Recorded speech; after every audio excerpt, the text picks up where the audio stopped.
Laura Keating, Planning and Zoning. Just a few notes on the differences between the capacity studies. The capacity study done in 2011 didn't look at specific geographies. It just assumed a 10% redevelopment rate, and it didn't have a timeline on it. The stuff during Code Next, done by Fregonese, projected out a 10-year timeline, and it identified parcels based on feasibility. So in that way, the capacity was viewed as smaller because it was only looking at the parcels that were projected to redevelop over the next 10 years based on current data. Okay, so how about this wording? Determination about mapping should also be informed by appropriate analyses available to staff, including but not limited to the zoning capacity and redevelopment analysis and the Fregonese study. Does that work? Does that work for you guys? And you have then to consider it as it is appropriate for whatever it is you're trying to decide. Councilor Garza. I'm just trying to understand from what you said. Are you saying that that report was maybe not a good report to consider because it was old and didn't only considered certain things? The methodology was different, so it assumed a 10% redevelopment rate of already developed land, versus the capacity study under Code Next looked at specific geographies and whether they're likely to develop over the next 10 years. The first one did not have a timeline on it, so it was just assuming 10% redevelopment over whatever amount of time. Is that one that staff would have considered without us having this discussion that we're having? So in order to compare to draft 3, which is if it's serving as the baseline, we would most likely want to do the same use the same methodology to compare the next iteration of the draft to current code and draft 3. So you would use the one that Councilmember Tovo is suggesting, but just a different analysis? We would use the analysis done under Code Next, which included economic feasibility more than the 2011 study did. Okay, but this direction would now say that, I'm just trying to understand what this direction does. Would it now say that you have to read it? I don't understand what this direction does. Yeah. Just they have to read it, but then you still can do whatever professionally you think is best. Is that how I'm? That's how I understand it. We're not mandating that they use this in any particular way, but it's an important study. We want them to look at it and review it and then use it appropriately. Okay. I'm really concerned that we're going down a road where we're giving direction to staff where we're telling them, you need to read this report and you need to read this report from 2011 and you need to, this just seems to be getting significantly in the weeds and telling them how they can construe things, but you guys know my thoughts on all that. Mayor, can I ask a clarifying question? Yes, so the 2011 study, is that the one that Councilmember Tovo was raising, or is that the one that had the initial capacity analysis that said we had X amount of capacity as of 2011 to grow in our code, and then we decided we had to do a rewrite after that? I believe that's the one that Councilmember Tovo is citing, the one done by Paul Frank. Okay. So that one is also called this zoning capacity and redevelopment. Okay. I just wanted to. Paul Frank's analysis. That's the title of it. And, it was prompted in part by the Imagine Austin plan. It was a pretty extensive process, and so I think it has value. It is different. I mean, it is a different modeling, but it's still valuable. And probably my guess is that, if we asked anybody to go back and look, they would see that that assumption is probably low in some areas, that 10%, but I don't know that for sure. I mean, it assumed a 10% rate of growth that's probably exceeded in some of the neighborhood planning areas that were being analyzed. But anyway, it's a very extensive analysis. So my biggest fear with leaving this in, and I'm going to support putting in the name of the study by Councilmember Tovo, my concern of putting it in is that in 4 months, 5 months, someone's going to come back, look at the work, and say it's inconsistent with the zoning capacity and redevelop analysis in all or in part. at which point we're going to have to refer back to this conversation where we say yes, but they weren't required to use it or to apply it or any of those things which we're saying to you, and we've designed language to specifically prevent someone from being able to say that we required you to use that or to accept that, because that's not what we're doing here today. And I'm willing to live with that, and when that question comes up, if it comes up in 5 months, refer back to this. Use whatever appropriate in the way that it's appropriate to use it. But I think that a council member here saying, I want you to specifically look at this one, another council member saying, I want you to specifically look at this one is okay to do, but you're certainly not limited to those. Create new ones. And I think that would enable us then to move forward to the next amendment. Does anybody have any objection to that wording being included? Okay, well, let's take a vote. Any further discussion? Councilor Kitchen. Would you please read it one more time? Just to make sure. Determinations about mapping should also be informed by appropriate analyses available to staff, including but not limited to the zoning capacity and redevelop analysis and the Fricanese study, period.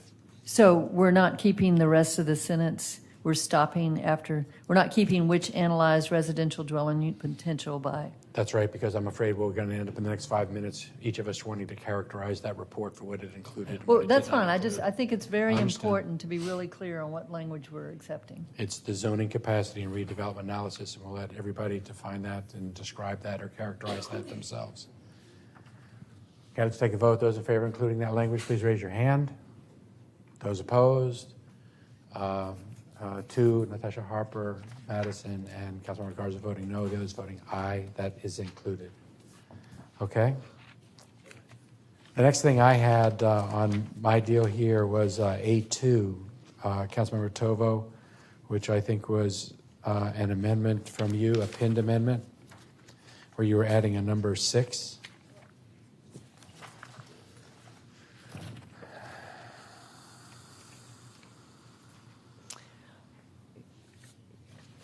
Yes. Is that one of your amendments that you passed out? Yeah, I think we have a slight bit of confusion here. Okay. The one that is integrated into this document that you distributed, Mayor, is my preferred option. What you have on the dais is my second preferred option. So I'm going to move the one that's in here. The regulatory requirements adopted as part of Water Forward, Austin's 100-year integrated water resource plan should be codified and implemented as part of this comprehensive land development code revision process. Well, let me just, I think we've already, yeah. You have before you another option listed as Amendment 6, which I distributed here today, which talks about certain key strategies and then calls out. Let me just make that one instead. I think Okay. that's more realistic. So Amendment 6, I'll move Amendment 6, which was distributed on the dais and also possibly up on the message board, which amends my amendment from last week and calls out certain key strategies. And the 4 that are called out here are the ones that we as a council in adopting, in passing Water Forward, called out as the highest priorities and asked that the staff move forward with this in an expedited manner. And Councilmember Flanagan, I think this is consistent with one of the changes you made early on about reducing water use. I mean, this is how we do it, through our Water Forward strategies. And my concern, I know we had someone from somewhere the other day, not the water utility, someone spoke on behalf, I guess it was Brent Lloyd, spoke on behalf of the water utility, expressing some concerns. But, you know, we are looking at some pretty major redevelopment going on right now. And to go back and ask those, you know, we're missing opportunities to really integrate the strategies of Water Forward if we allow some of the large projects that are coming down the pike to move forward without doing what we as a council have acknowledged needs to be done to assure a sustainable water future. Okay, Councilmember Tovo moves her Amendment 6 on the yellow sheets as they've been handed out on the dais. Is there a second to that amendment? Councilmember Kitchen seconds that amendment. Discussion on this amendment. Councilmember Kassar. Mayor, I'd like to move that we adopt this the way it's written in my amendment, which is very similar to Councilmember Tovo's original. So you'll see it as my number 1 amendment on my motion sheet, that we want to add water forward as it is related to land development code and as it is able to be accelerated and implemented this year, without listing the very specific components that we would have implemented, because I haven't had time, since this was just handed out now on the dais, to find out if these very specific water forward components that were handed out are ready to go this year or not. I want to implement what is ready to go this year and to push staff to do as much as we can. But deciding right now whether these portions are ready to go or not, I would need more information, and we could try to hash it out here and now. But I'm very supportive and was supportive of this PIN as long as it's just whatever is related to the LDC and whatever is able to get done this year. Okay. There's an amendment to the amendment from Councilmember Tovo. Is there a second to the amendment? Councilmember Flanagan seconds Councilmember Cassar's amendment. Discussion. Councilmember Cassar's is asking that it be related to the Land Development Code and are able to be accelerated and implemented. Discussion. Councilmember Kitchen.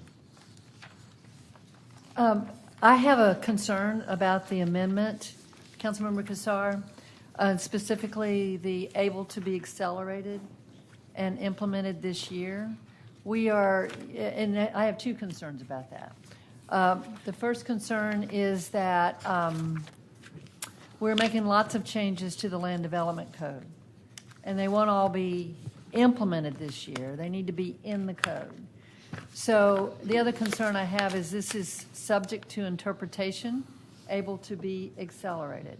I think that this is a policy document, and I think as a council we have said when we adopted Water Forward that we wanted things to be done quickly, and we want them to, and so I think this is backing off of the policy that we adopted when we adopted Water Forward.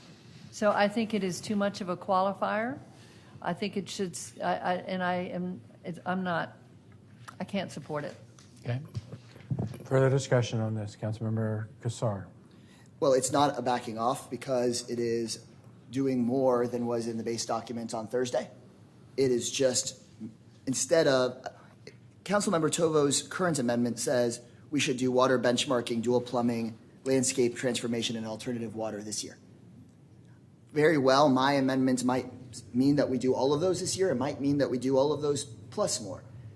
I don't know, having just gotten this right now and having had a conversation with the staff about whether landscape transformation can be done this year. I hope that it can.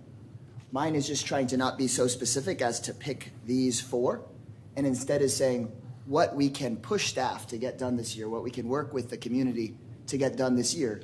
That's absolutely what we want to get done this year.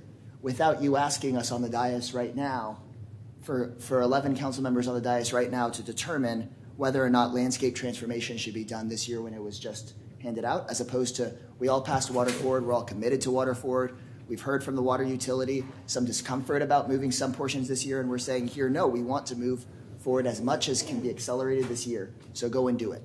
But not, I am telling you right now exactly which ones these are, because I don't know without sitting down which ones of these can get done this year unless we want to try to hash that out. But it very well could be all of them. But instead, why don't we just leave it more general, whatever can get done this year? Councilmember Flanagan. Yeah, and you know, I'm frustrated that we weren't able to get these done as quickly as I felt we had communicated to staff we wanted to get these done.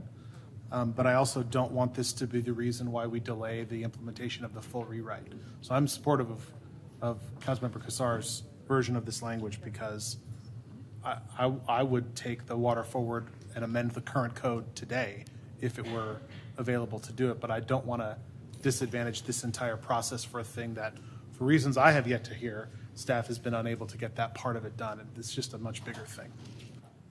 Mayor. I concur with Councilmember Flanagan. I'm going to remind the things he said. I would also point out to staff that in the event that the Cassar amendment passes and you're doing the work, If you don't include these, at least these four things, you're going to need to be able to articulate why it is that they have not been put into the code. Mayor? I think that Leslie hasn't had a chance to speak yet, and then we'll go to Kathy. So what if, Councilmember Kassar, we take your underlined red language and add it to Councilmember Tovo's Amendment 6 before her red language where she enumerates water benchmarking and so forth, so that we say that should be codified and implemented as part of this comprehensive land development code revision process, accelerated and implemented this year, or something along that way, so that, because I think we're saying the same thing, and I also don't want to lose the enumeration, just to make sure that we're calling it out and also so people understand what those are, recognizing that she's not saying that it's limited to those, because it says at a minimum. So is there a way that we might be able to combine what Councilmember Kassar is trying to get to and what Councilmember Tovo has written?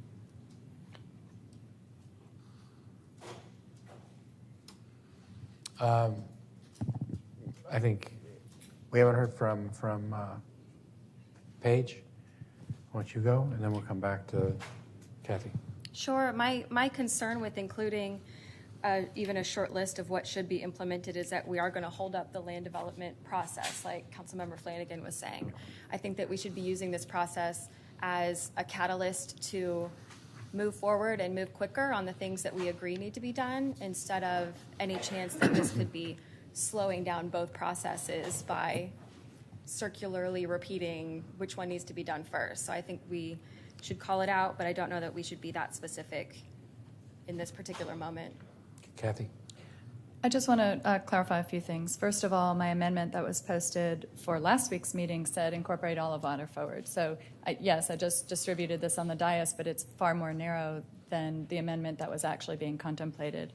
My concern about saying what's able to be implemented or what's able to be accelerated and implemented is going to be zero, and I think that's just not. I think that's not an acceptable position to be in.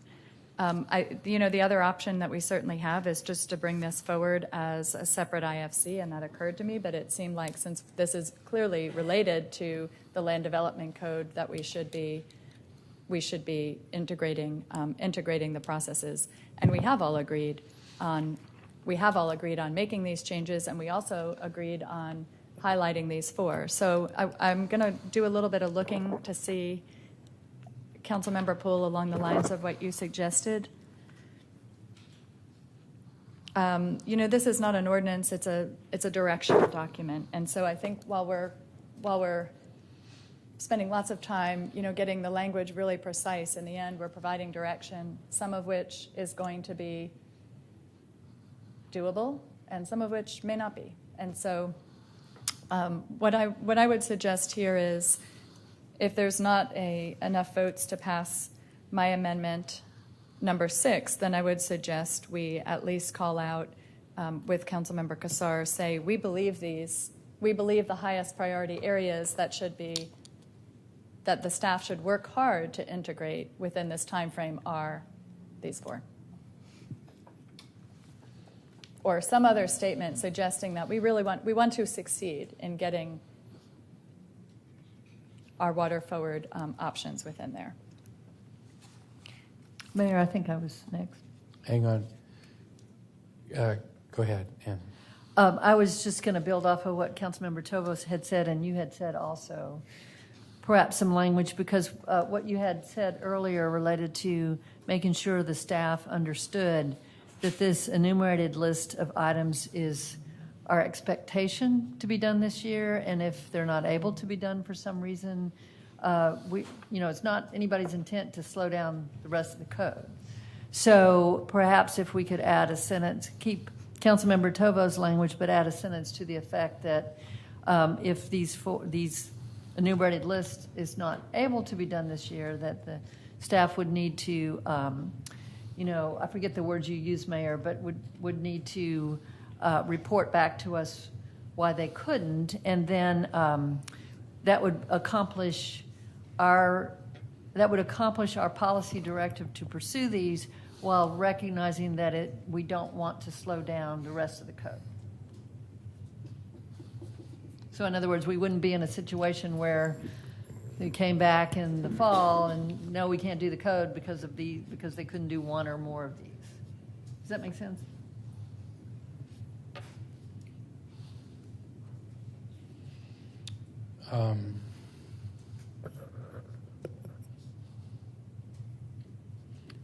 So it would take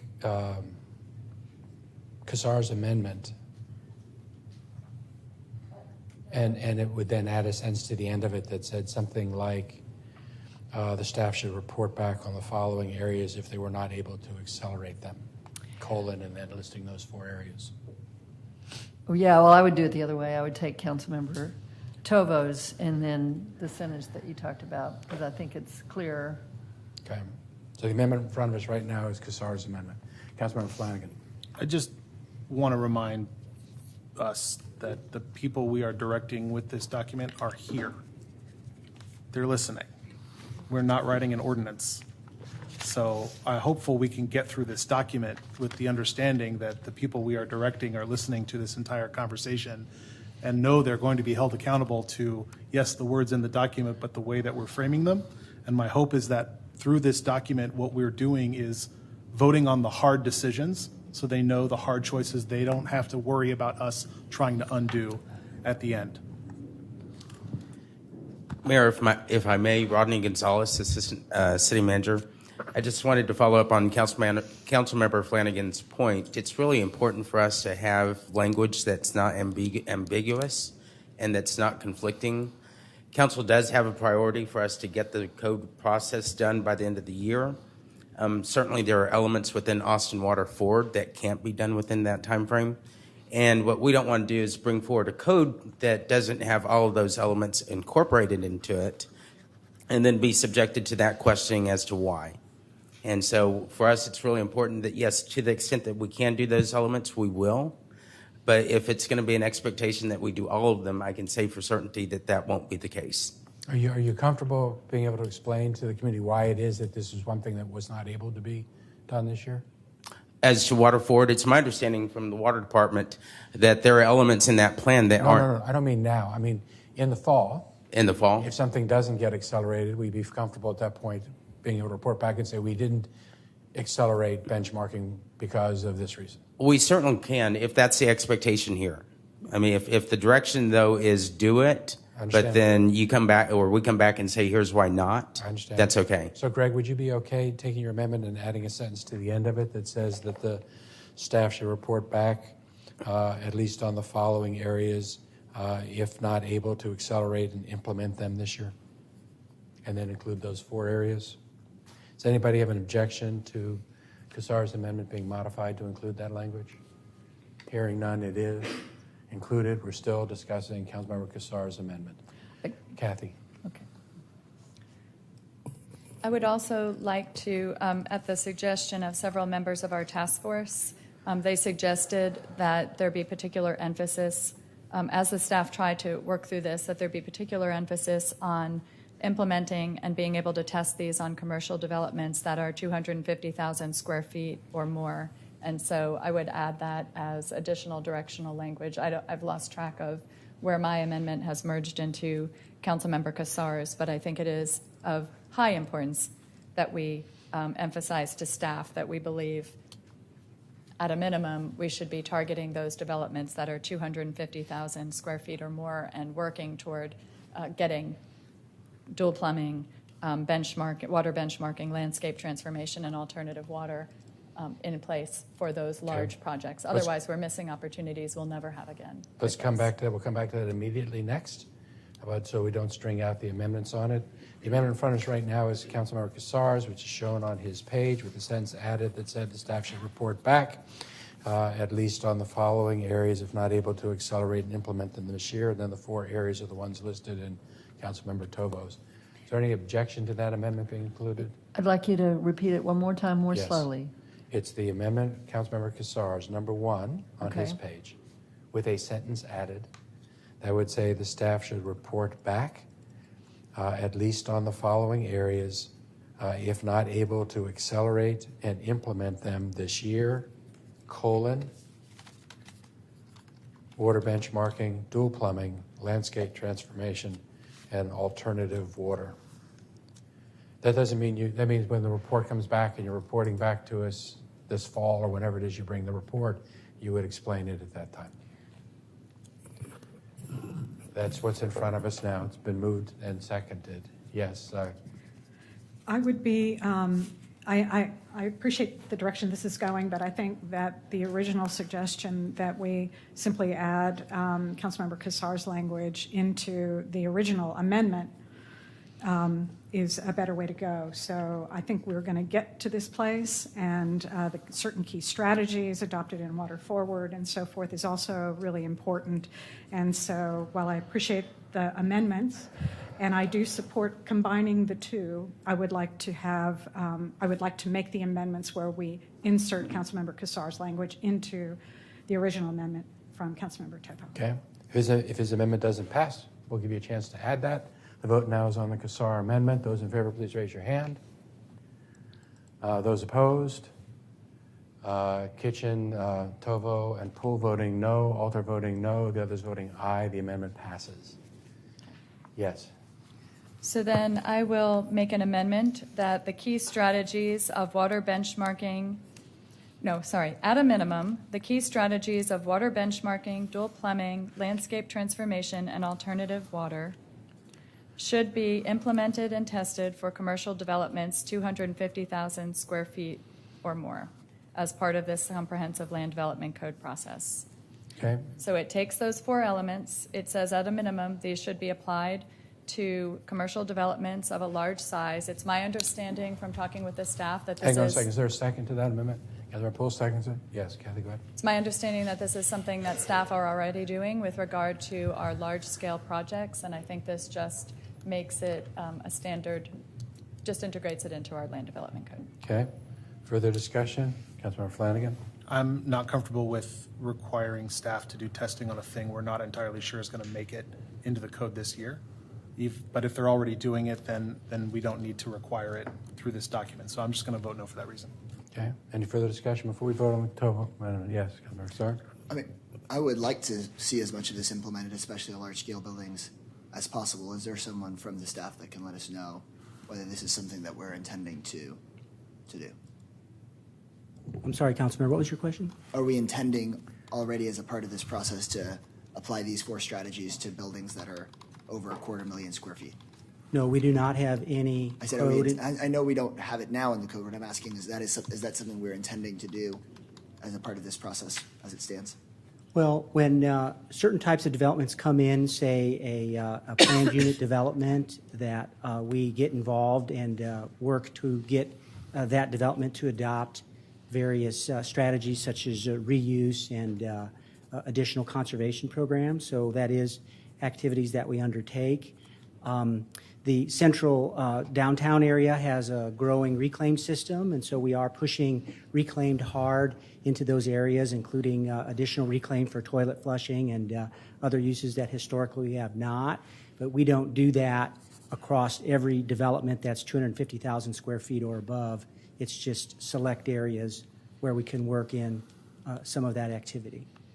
Okay, so potentially somewhere that I might feel comfortable just based on this little bit of information that I have is that I would like the staff to test this and implement it as appropriate. I mean, it sounds to me like what you're saying is if you're near Purple Pipe, then you might implement it differently than if you are outside of the area where we have that or other geographic considerations like what you just mentioned. Yes, I mean, this is very broad code, and, when we say test, I don't know exactly what that means. We have been, we have considerable concerns about hyper-accelerating all of this code, and it will produce risk and poor outcomes, in my opinion, if we take all this code and accelerate it and try to get it done with this code next update. I think it's important to go into this with eyes wide open, the impact of this code, the cost this code will impose on land development, and the need for wisdom at the utility to properly administer these programs without the risk of significant cross connections and other concerns. I guess we haven't had a chance to articulate why we are recommending that we stick to a schedule of at least a couple of years to work through this code. We're compressing code that we had envisioned ultimately over almost a 5-year period that we would try to get done in the next 6 months. That is going to produce risk. And I think somewhere along the line, we would like to be able to articulate what those risks are to the council so we fully understand what we're getting into with implementing this code so rapidly. Yeah, I don't think I feel comfortable with the language if I understand it saying just absolutely go ahead and implement it then, given that I haven't heard what the risks are. But testing it, I think, means we have to do the economic testing and see what works and where it works. And is 250,000 square feet the right way? Is it different in mixed use versus strict commercial versus something else? So if it was testing and implementing where appropriate, then I think it would give you the chance. It would push you to try and to see what it is you could do while giving you the chance to explain to us what works and what doesn't and what the risks are. And So- we're not against the code. We recommended it in Water Forward. If we didn't believe it were the right thing to do, we would have said, we don't recommend this.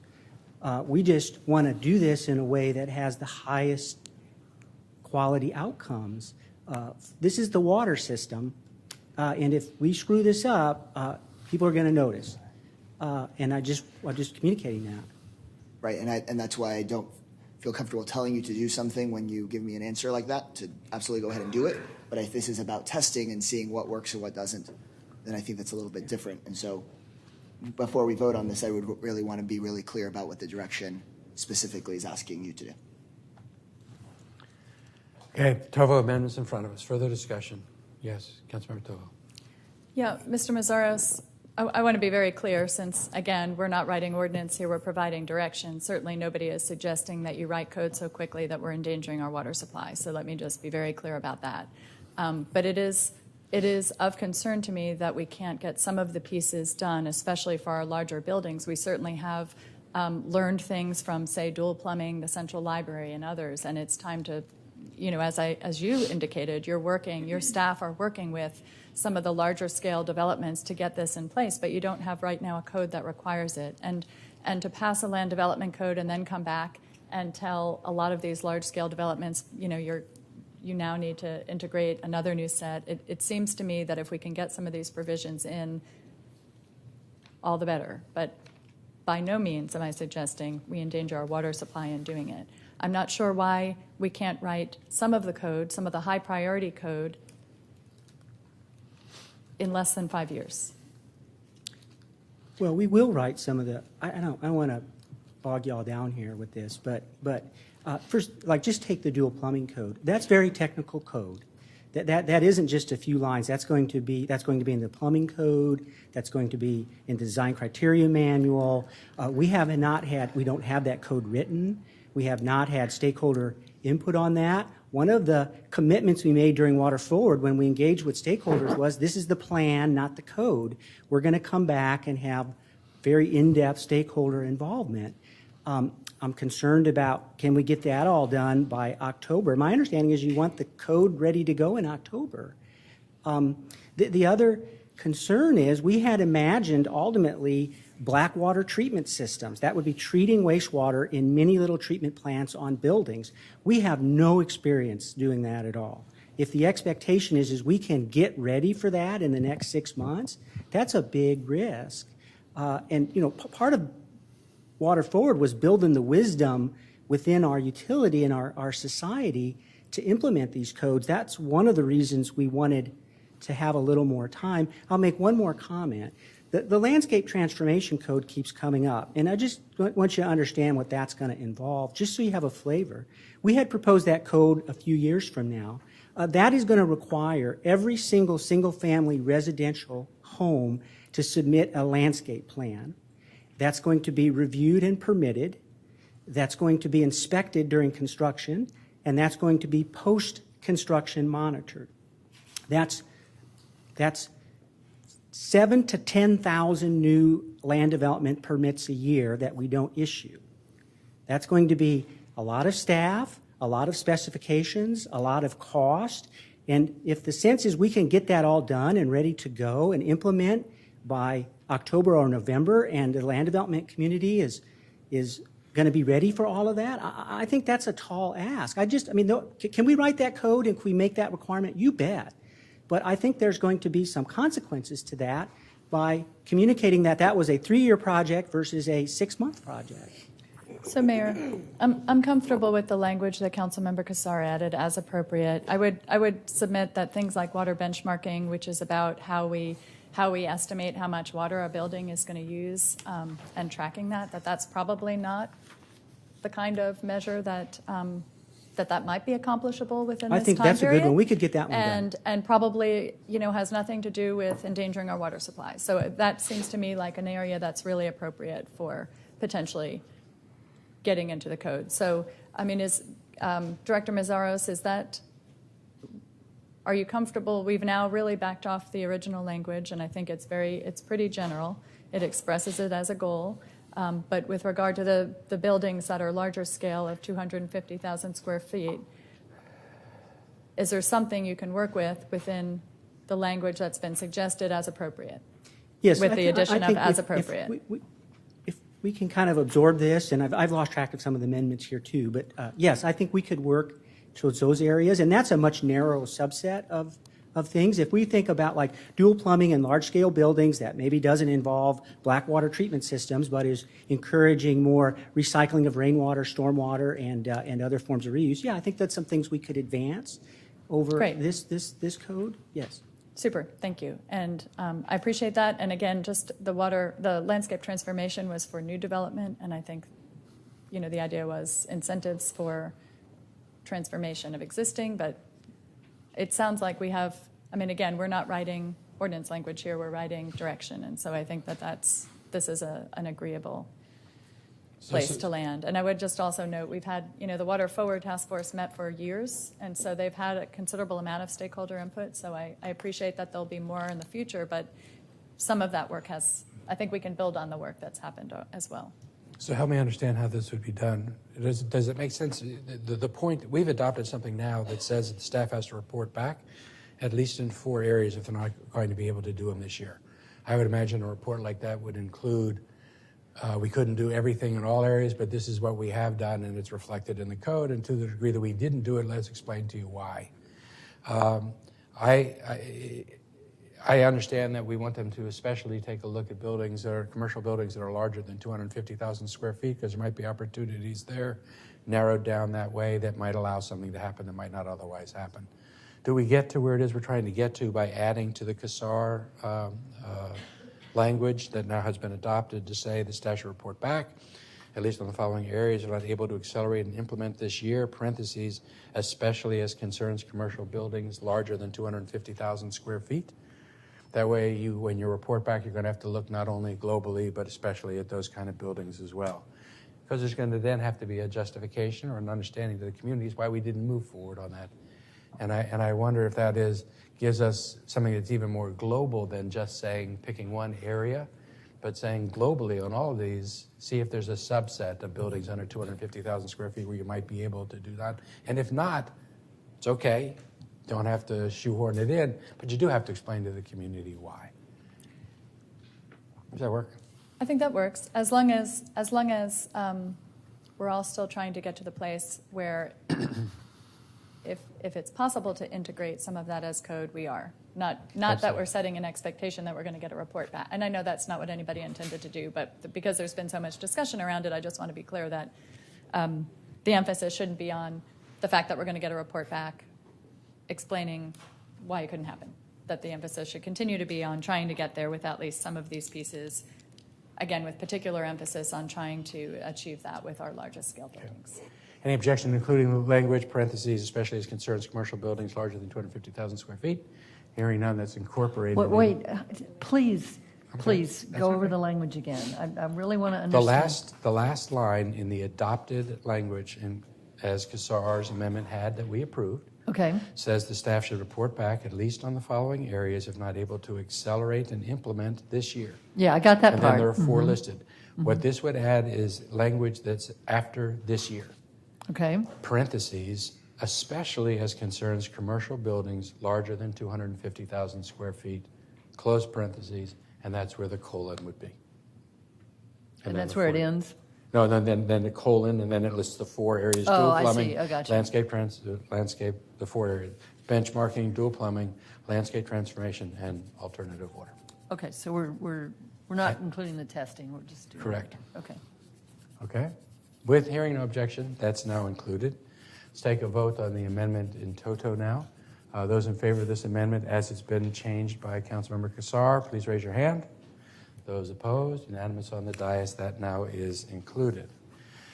Councilmember Harper Madison, I skipped by. Right above that is section A, lowercase a, about NCCDs.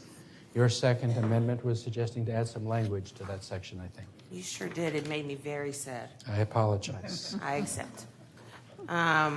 So, I propose that we amend the language after preservation bonuses to include affordability bonuses and lot size Is there a before and transition area mapping. Okay. Is there a second to that amendment? Councilmember Flanagan seconds that.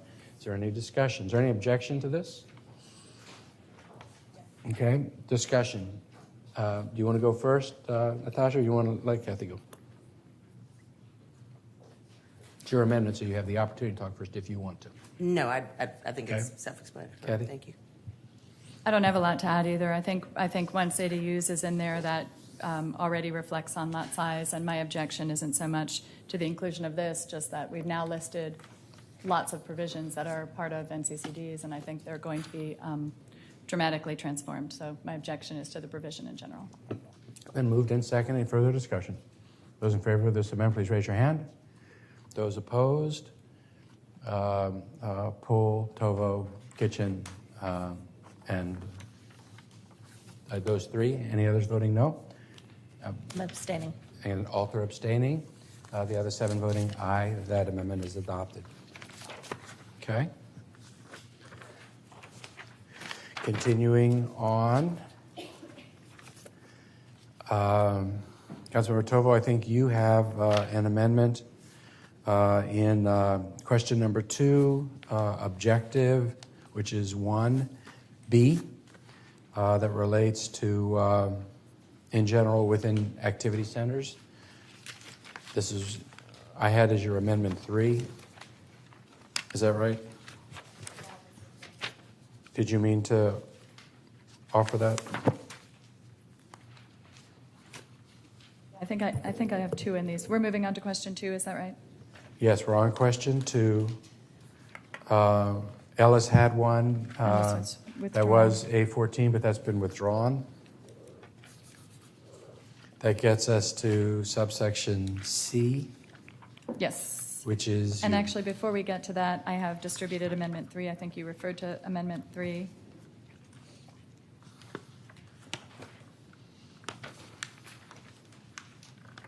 So I have 2 Amendment 3s here. One is the one that you numbered on the pinned sheet.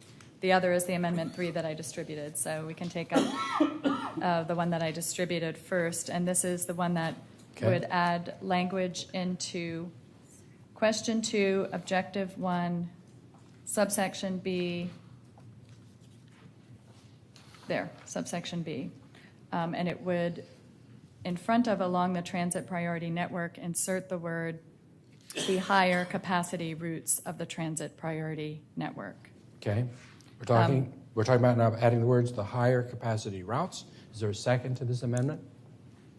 Councilmember Alter seconds that. Discussion? Kathy? Yeah, I'll just say, in the last couple of weeks when we passed the Austin Strategic Mobility Plan, we identified the transit priority network, and those include roads that are pretty different from the Imagine Austin corridors that we've talked about adding density and using as our major corridors. And so the effect of that, and it's probably going to have a different effect. I haven't had an opportunity in the last 2 weeks, and some of this language has made its way into the draft, to really analyze it district by district, but I can tell you the impact in my district is that it identifies streets like Duval and treats them like streets like Lamar and Guadalupe, and they're of very different character, very different scale, and very different opportunity for transit. And so, what you have on a street like 38th and a half, which has now become a trigger for increased density and is being treated again like an Imagine Austin corridor. You have a street that is now probably will probably not be on our first phases of high capacity rail being treated as if it were a corridor like Guadalupe. And I think that conflation of the two is not helpful.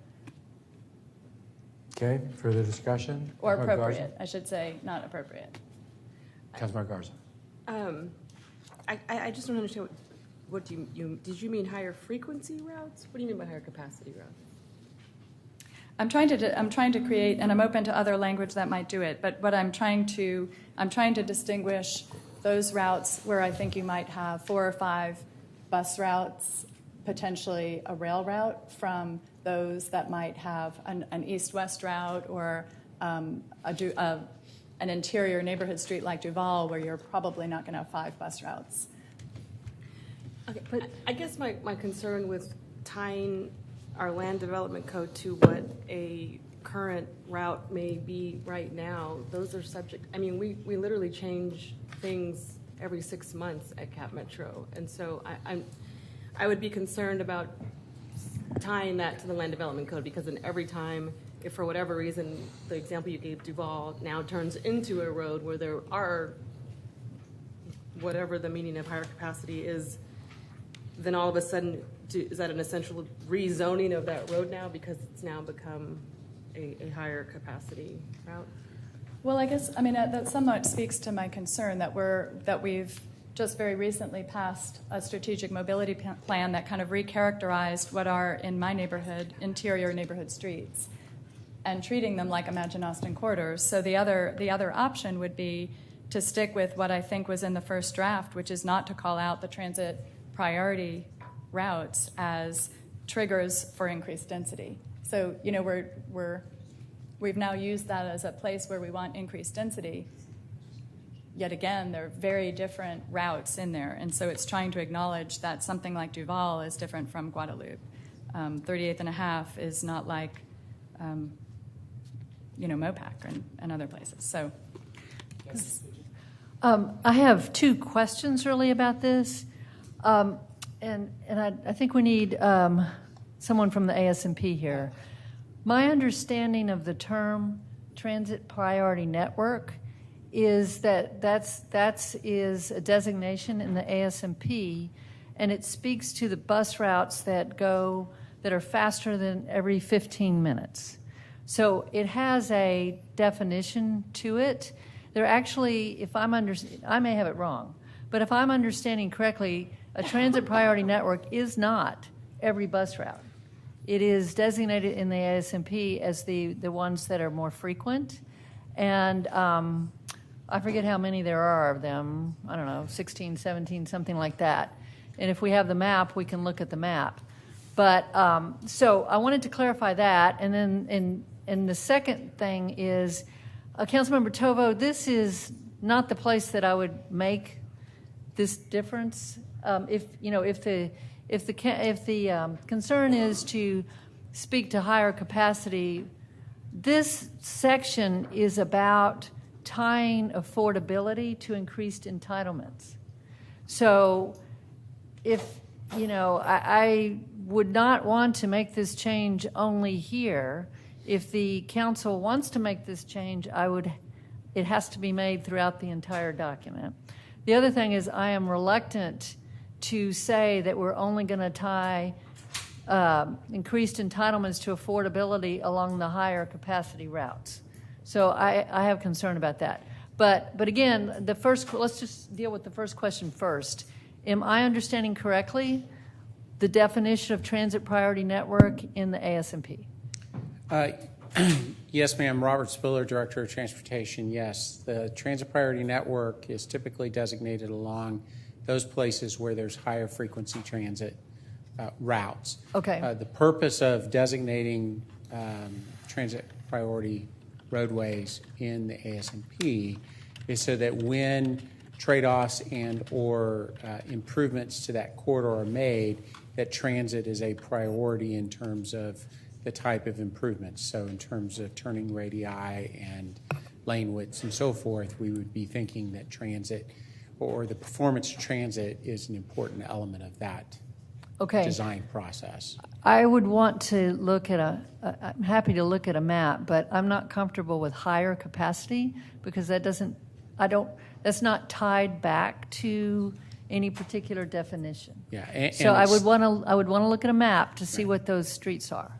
I'm sorry, I don't have a map with me. When I said higher capacity, I meant higher frequency routes. Well, there's a map. It's posted in backup. Right, I just don't have one. Yeah, Not- there's if we I may have one. Okay, And that's fine. again, I'm open to language, but do you see the challenge here that we're, they were selected as transit priority corridors for a particular reason. We're now targeting increased density to some of them that are very different from our Imagine Austin corridors. Well, but they're not very different. I mean, when I looked at the map, and again, that's why I wanted clarification.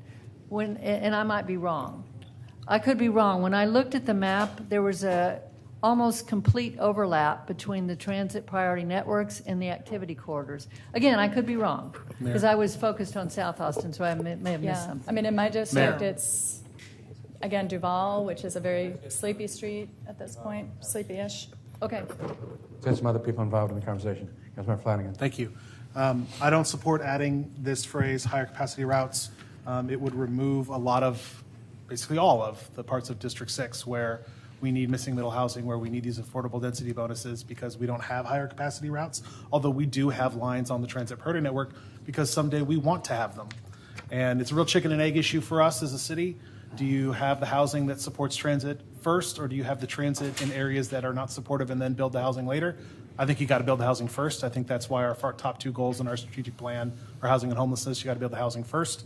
So I wouldn't support adding this here, nor would I support adding it anywhere else in the document. Okay, my sense is the votes aren't going to be here to add this amendment. I suggest we take a vote. Councilmember Cassar. Yeah, I'm not supportive of the amendment for the same reasons laid out by Councilmember Flanagan, but I do have something to add, which is that in the map that we attached as an exhibit showing how we do transition zones, it does state that if the transition zone is not on an Imagine Austin corridor, because it's on the transit priority network, be it on Duval or in another street that is a transit priority network but not a corridor, that the transition zone begins at lot 2, so therefore begins at a lower intensity because you're not on an activity corridor which is as high of intensity.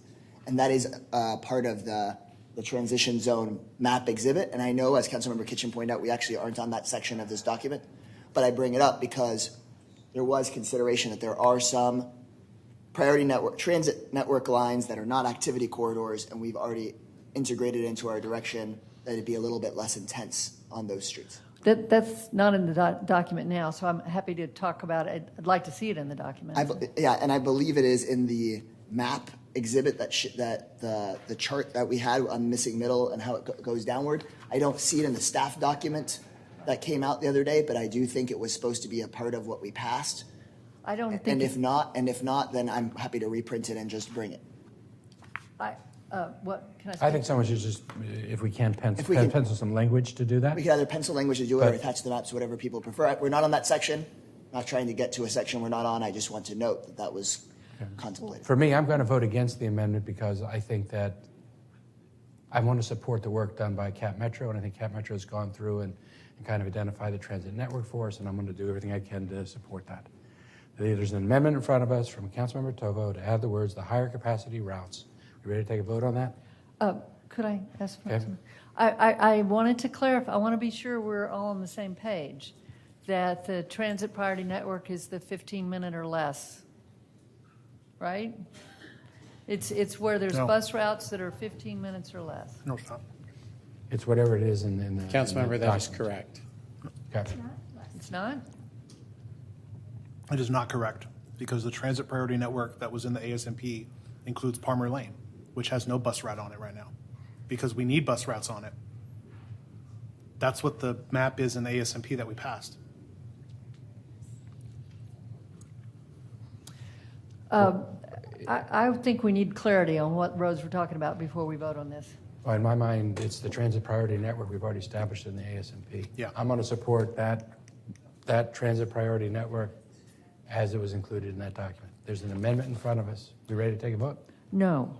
Okay. So, Mayor, I supported this based on the understanding that the transit priority network was the bus routes that were 15 minutes or less, which is what makes sense from a transit perspective, because those are high capacity.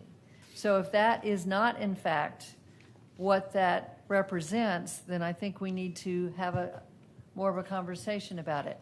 Now, it could be, Councilmember Flanagan, that for your area, those are ones that are on Project Connect, as opposed to just bus routes that won't be high capacity. I just think we need clarity on this. I think what it is, it's those roads that either have that frequency now or are planned to have. How our rules handle individual projects well, but I think the question is, are you comfortable knowing how to map? Some people are afraid that language will prevent you from mapping what you think you need to map because there's insufficient infrastructure present, and therefore you won't map what you think is otherwise needed. Or is this the kind of thing that you're being asked to take into account considerations that are routinely taken into account when you're mapping, recognizing that site planning has individual properties can either develop out or not develop out. That's what the council is wrestling with right now, I think, is how this either handcuffs you or doesn't handcuff you with respect to mapping this city in the way that is appropriately mapped. I think that's the question. Right, and we believe that we have a system now that holds the line on new additional problems. It sounds like you guys are asking us, and we'll make sure that I'm interpreting this right, that you're looking for maybe an additional edge on that. I mean, pushing that more forward. I think it's a question of the additional edge element, yes, and then how much you're going to follow that you feel like you have to follow an additional edge or not, and that's what I think people are wrestling with. Councilmember Alice, did you have your hand up? I just wanted to make a quick statement. I think it kind of echoes some of the sentiments that we're already hearing. But I think that where we have historically built, we should be looking at expanding our infrastructure in ways that are better for air quality and greenhouse gas emissions, instead of saying, because of the financial burden of repairing or expanding certain utilities, that we should then put it somewhere else. And I don't know that Councilmember Kitchen intended for it to be that way. I think it really is a matter of collecting data. But when I first read this, it seemed like there was an implied and avoid those areas. And I don't think that's great for environmental health or increased housing supply. Councilmember Kitchen. Let's talk about it. First off, I just want to say I don't know that anybody intended to say this, but I did not overstate, nor did I imply something that was untrue with regard to flooding. I wouldn't do that. I'm not trying to do things that have been suggested about flooding. So let's get to, and I apologize if I wasn't specific enough. That's okay. I'm talking about a situation, and I'm talking about it accurately. So that is the situation in the Del Curto area. And the difference is, in that area, there was infill. And it did cause flooding. And that is accurate and true. So, but what happened was what we had in place for the Del Curto areas was looking at the impacts of individual properties, and it was a cumulative impact. And so staff went back, and there were actual changes made to try to address that. So that's an accurate statement and not an overstatement of the cause of flooding. So and so that was the example that I had in mind. And all I'm saying, and I know that staff since that time has been working on changes so that I think there have been some changes, but I'm not aware of the Land Development Code actually having been changed to address the cumulative impact. The other thing that happens in our Land Development Code is, we can have folks, we can have payment, like through the RSMP or through the transportation impact fees and things like that. But what we find is that a lot of times those don't cover the full cost of infrastructure. So, perhaps we can work on this language to address the concerns that people are raising. I'm just saying that it is prudent for us at the time of mapping to understand what we're mapping, because we don't have in place processes that are going to prevent some of the problems that we've had in the past. So that's all I'm talking about. So if people are concerned, perhaps we can work on the language here. Okay. Let's do this, and we can always come back later with additional language. I'm going to break this into 3 votes. The first one is approval of Casar's language, which no one has objected to so far. And then Anne has 2 sentences in her first paragraph. We can vote on each of those in turn. I'm going to vote for the first one. I'm going to vote against the second one. And if as over the course of the time you want to make proposal for a different language or other, we could certainly do that. But I would suggest we take a vote and move on to the next item. Well, I object to the language, and I'd like to suggest something. So Councilmember Casar talks in terms of continue including a site plan process. That's not the case right now. So perhaps we should say continue including and enhance our site plan processes that assess the infrastructure needs of developments, including the cumulative impact on infrastructure of developments. So if that would get to the concern that I was raising about Del Curto, if we could make those changes to Councilmember Casar's language, because just to say continue including a site plan process doesn't address all of our needs. Well, continue. Or include and take out a continue and say include an enhanced site plan process. I was going to say, and I'm okay with continue, but it include A&D, and enhance a site plan process that assesses the infrastructure needs of developments, comma, including the cumulative impact on infrastructure of developments. And then you can go on. Okay. I think that gets, I'm kind of doing this on the fly, but I think that gets... I'm okay with this because it moves it to the site plan process, and I think that's where it needs to be. So continue and include... Continue and... Include and enhanced... Yeah. Continue... No. Continue to include and enhance a site plan process that assesses the infrastructure needs of developments, comma, including the cumulative impact of development, and often facilitate.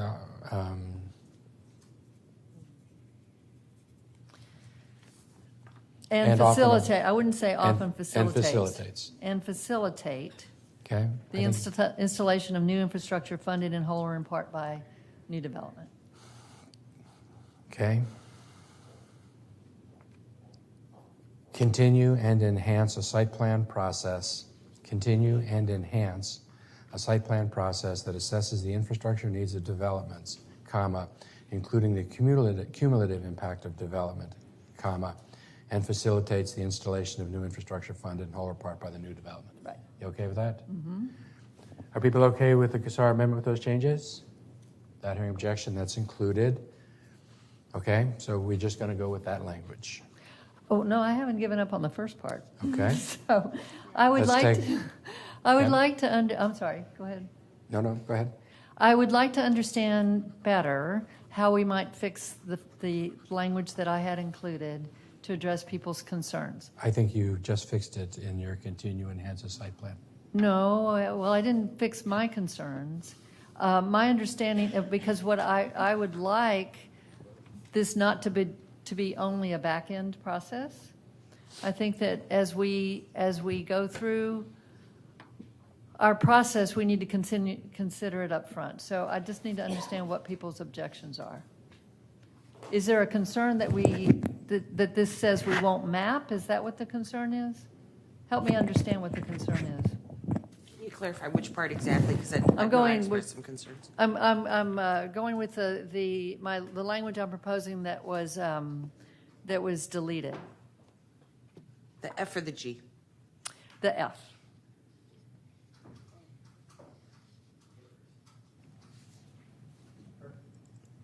So just help me understand what the objection is to that language. I think my objections are two-part. When I Okay. read this, especially I'll read the part that gives me pause. Okay. Additional considerations and means may be needed in older areas that may not currently have adequate infrastructure in place, such as sidewalks, stormwater management, water pressure supply, et cetera, et cetera. Okay. There are two things that give me pause there. One, it sounds to me as though we would be hesitant to create new development in areas that potentially have older infrastructure. Okay. Which I think would be short-sighted. The second part of that is, and this could be applicable to both parts, because I'm taking issue to both parts, F, A, and G. I really, especially after having had the opportunity to meet with multiple members of staff and sort of watching how their process works, this just, it seems cumbersome. It seems like it's already being addressed by way of the site plan process, in which case I don't know why we have to have additional measures and more direction for staff. Okay. I don't see why it's necessary. And Okay. that was my concern. Okay. Councilmember Kitchen offers the first paragraph of F. Those in favor of that provision, please raise their hands. Councilmember Alter, Kitchen, Tovo, and Poole. Those opposed, please raise your hand. So balance of the dice. That paragraph does not make it in. The Cassar amendment as amended does. Okay. Let's go on to the next item. I think that it is, I'm trying to look here. Your second one, which is what, G? And Dahlia, could you take this for a second? I'll just, those in favor of, or do you want to address G? Oh, I thought you already did, sorry. So this is, it's on my, my amendment, and it's under number 1, and it's adding a new G. And this one is, it says to the greatest extent. Real quick, Councilmember. Go ahead. Do you have a second? Oh, Somebody want a second? Okay, Councilmember Poole seconds. okay. It says to the greatest extent possible, include code restrictions that provide properties zoned for multifamily will develop with multifamily and not take the form of single-family structures. At the same time, however, make allowances for existing single-family structures that become nonconforming to be maintained, remodeled, and potentially expanded so long as they are not demolished or substantially rebuilt. There is an exhibit that goes along with this, Exhibit 1G. Well, first off, thank you to the staff. We worked with our staff on this language. So this language was something that we worked with staff on.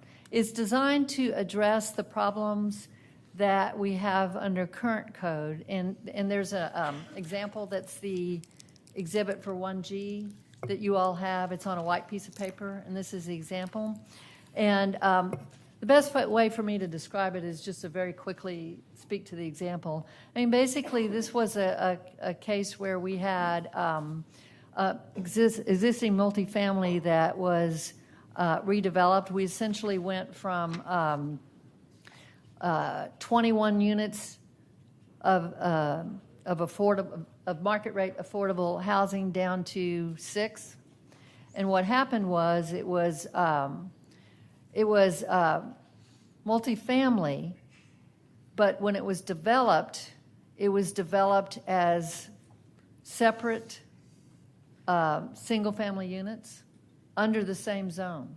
So the way that our zoning categories right now is you can develop a multifamily with less units available and as separate units instead of keeping the multifamily approach. So this is just suggesting that when we look at our code, our zoning code, that we provide that if a property is zoned for multifamily, it will stay as a multifamily and not take the form of single-family structures. And the staff can speak much better to this than I can in terms of this problem that exists right now under our current code. Sorry, I'll second it. I think Councilmember Poole seconded it already. Okay. Then I have one really small, quick question. Okay. Sorry, I'm trying to see who's All right, chairing. Councilmember Cassar. Sorry. Sorry. Thank you. Thank you, Talia. No, they're both great chairs. Because you have the word form of single-family structures, I think the meaning could unintentionally be unclear, because I think what you mean by form, you don't mean it can't be replaced by a sixplex that looks like a big house. What you mean is you don't want it to become single-family detached housing. Right. But because we're using the word form quite a bit, if you don't mind, I would just suggest that we say will develop with multifamily and not become detached single-family housing. That's okay. If that's because I think that's what you mean based on the exhibit. I'm looking to staff, but I think that works. Yeah, that should work. Help us with some direction. If I could just clarify, by detached single-family housing, you mean a single-family use for the property, not necessarily like it could increase in the number of units, but be in the form of a single-family detached condo regime, something like that? Sure. I think what we're trying to get here is that that if something is multifamily, what you're saying is you want it to stay row houses or for it to be fourplexes, which might have house scale or house form. And so I'm just trying to get away from that word form because then I think we all agree on the intent and I want to get this passed. But I want to make sure when we look back at the document it makes sense. And Councilmember Flanagan may know how to fix it better than me. Councilmember Flanagan. So this was something that we had proposed as a minimum unit yield, and that different zones may be able to set a floor under which you have to produce a certain number of units. Then it won't matter what the building form looks like, but if you've got a certain level of multifamily, you have to have at least 4 units, but you might get 12 units depending on where you've zoned it. But that was the way that some of us approached it. You want me to speak to that? Go ahead. I understand what you're saying, Councilmember Flanagan. I think this language gets us the same place, if that's... I think what staff said about single-family use gets us there, but I think we might want to give the staff the opportunity to say that different intensities set a different floor. So if you have a corridor-adjacent multifamily zoning, you wouldn't want to allow a fourplex because you're looking for something that's got 16 units or more, or something to that effect. So I would like to see staff come back with options that say what the minimum unit yield is in each zone, and that would help determine where we're trying to get density and where we're trying to not allow kind of a wealthy homeowner to come in and bulldoze an apartment complex and put in a McMansion. Could I ask a question? So what was the language? I guess Greg's gone. What was the, instead of form, was that hitting that? He said detached. And not become, and not a single family become detached or something. Not become a detached single-family. single-family structure. Could I ask a question? So, Councilmember Yes. Flanagan, perhaps we can add a sentence with your language so that they can come back with several options. I wouldn't want to replace this, but if it's okay, we could add your language too. Yeah, I think that would be great to add a sentence that says staff should provide options for minimum unit yield based on zone.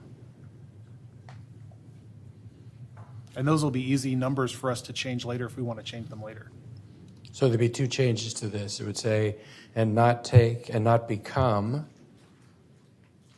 an attached single-family structure. Detached. And not become a detached. Not become a detached.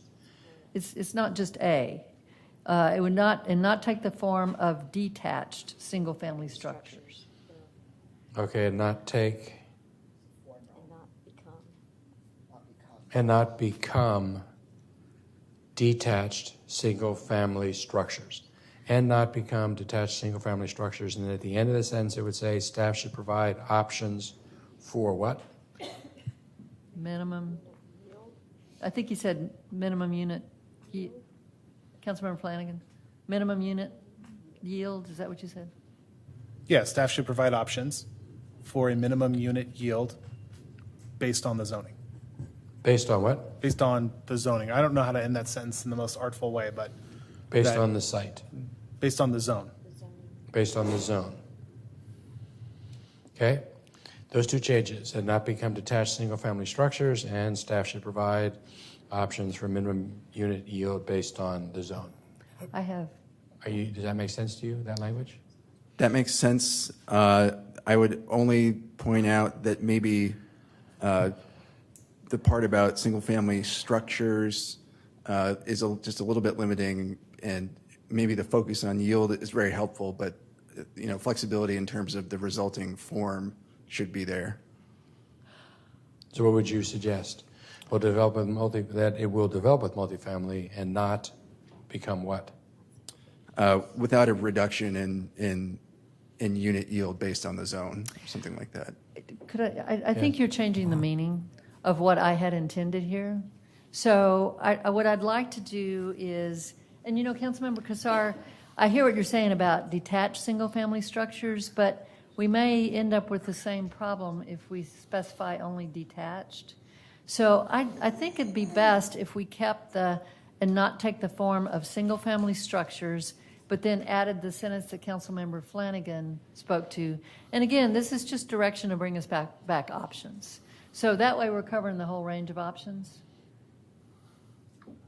I think staff understands that when we say form, we are fine with a sixplex that takes a single-family form. Right. It's just the way you use the word form here. I thought it was going to be easy. I've dropped it. Okay, got it. Okay. George is going to keep the language the way that it is? Yes. Okay. So we don't change. All we're doing then is adding the last sentence. Staff should provide options for minimum unit yields based on the zone. Is that okay? Yes. All right. Any objection to that? Yes. Councilmember Garza, then Councilmember Tovo. I just have a question because I'm confused about the example and if the language addresses that, because I mean essentially if something's zoned, like in the example, what they did is they tore down the lot next door that was the only multifamily, was the one next door was zoned multifamily.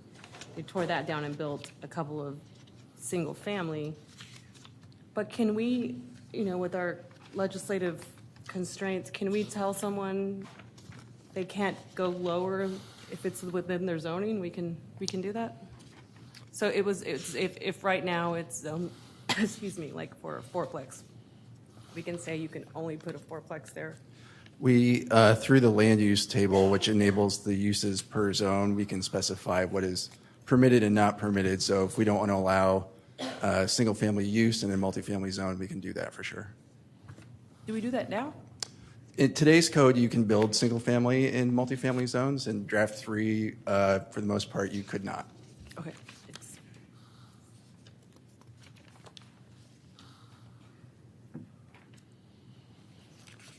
Okay. Yes, Councilmember Tovo. I just want to make sure I'm interpreting properly that make allowances for, by saying that, you're saying we're going to enable those single-family structures to be able, that become non-conforming, to be maintained. So make allowance for Yes. is another way of saying enabling. Yes. They will definitely have the ability to do that. Yes. Okay, thank you.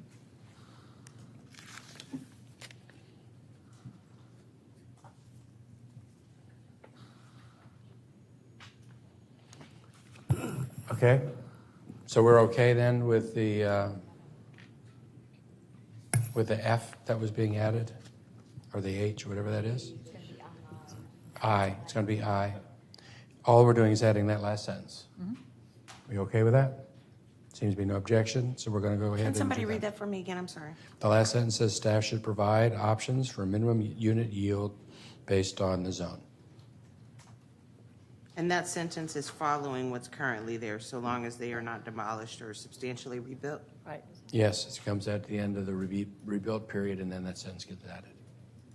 Correct. So if I have problems with this language, where I express that is during the vote, correct? Because I do have problems with the demolished part. You can, now would be the time to raise that. Well, so my concern is, given sort of my limited knowledge, I don't know if there's somebody here who can maybe speak to this, but it just seems like sometimes it's less expensive to demolish the structure and start again. And so the part where it says, so long as they're not demolished, gives me pause. Do you want me to speak to that? Go ahead. The sentence is relating to structures that are non-conforming. Non-conforming meaning that if we zone an area for a multifamily, so as part of this process, for example, if we zone an area as multifamily, but there's on-the-ground single-family home there right now, that means they would be non-conforming because their existing use does not conform with the new zone that we've zoned them for. This just says that they can stay a single-family structure as long as, they can maintain it, they can remodel it, they can potentially expand it, but they can't demolish it. So this goes towards us, if we're upzoning in part of the city right now because we're trying to get a multifamily or more missing middle. Mm-hmm. So this says that if we upzone a lot to multifamily, but what is sitting on that lot right now is a single family, that person in that single family can stay in their house, and they can stay in their house as a single family house, but once they tear it down, they have to comply with their zoning. That's what it's saying. Okay, so I mostly understand what you're saying, but I still have similar concerns in that I hate to say it like that, but ultimately my thought around what we're doing here was to simplify the code. That just seems like unnecessary complication. It also feels to me like, so if what we're trying to accomplish here with the missing middle is both small, house scale missing middle, sort of moderate size missing middle, and even up to the larger size missing middle, I am concerned about this. So at the same time, however, make allowances for existing single-family structures that become non-conforming.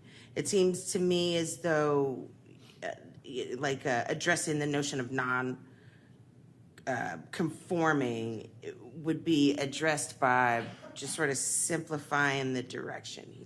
Well, I guess maybe we could simplify the language, and I'm open to that, but really this addresses, what happens. I mean, we are saying, we've adopted language in here about transition zones that require upzoning. So what happens to the person in that house? This is trying to address what happens to a person in a single family house if, for those places in town where we're going to upzone, which is what we said we were going to do. So what happens to them in the meantime? That's what this is attempting to address. What do you mean when you say what happens to them? Well, they don't have to tear down their house immediately. If you're 2 blocks in or 3 blocks in, what's been proposed in the transition zones. Right. So if we're proposing, 2 blocks in that what's existing single family house right now, we're saying we're saying in question 4 that we have to upzone that.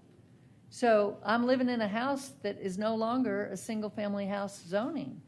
So what happens to me if I want to add a deck or if I want to do something to my house? Can I do that and still be a single family house? This says yes, you can. It says I don't have to now become multifamily just because we zoned me multifamily. Right. I think we might even be saying something relatively similar. So if there's a single family house there now, right, it gets upzoned. It sounds to me as though they have the option of expansion, right, but don't necessarily have to. Right. This is saying they don't have to. You're saying, okay, I see what you're saying. This suggests that if you demolish the house, yes, you have to do upzone. If you demolish the house. Right. You can do anything else to the house except demolish it. That's what this language suggests. And so what you're saying is if you were to demolish the house or substantially rebuild it and you are in a zone that's been upzoned, the only thing you can do as opposed to rebuilding your single family home is do multifamily. Yes, that's what it says. How else are we going to get to our transition zone mapping? I wasn't being contentious. I was asking for clarification. Yeah. How does this differ from existing? Right now, if you're in an area, the property gets zoned in the transition, you have a single-family home, are you allowed to remodel it? Are you allowed to do these things to it? Brent Lloyd, Development Officer, DSD. So our current code, when a property is non-conforming, which means, just for clarity's sake, if you were complied with the rules when you were permitted and built, but then the rules change, and so you have a property that would not be allowed in that zoning today, then our code includes restrictions on the extent to which you can modify it. And I think what Councilmember Kitchen's language is intended to do is direct staff to allow perhaps a greater degree of modification to those single-family structures that are rendered non-conforming by virtue of transition zone upzoning. So they would have a little bit more flexibility potentially, and staff will have to look at this when they bring the code back, but they would have potentially a little bit more flexibility to expand their single-family home. But to the kind of the larger point is once you cross a certain line in terms of modifying the structure, then it has to come into compliance with current code, which would mean in this instance we're talking about it would have to become a multifamily structure. So once you demolish that property and you want to rebuild, it would have to be multifamily. With that understanding that it's going a little bit farther where we are existing, I think I understand that now. Councilmember Poole. I just wanted to clarify. I think what Councilmember Kitchen is saying, you wouldn't be forced to upzone yourself. You could stay in your home and you could expand it probably more and renovate it more than what we currently allow. So this would allow people to stay in their neighborhoods rather than be forced to move. All right, so I think we're okay. Let's move on to the next one. Okay.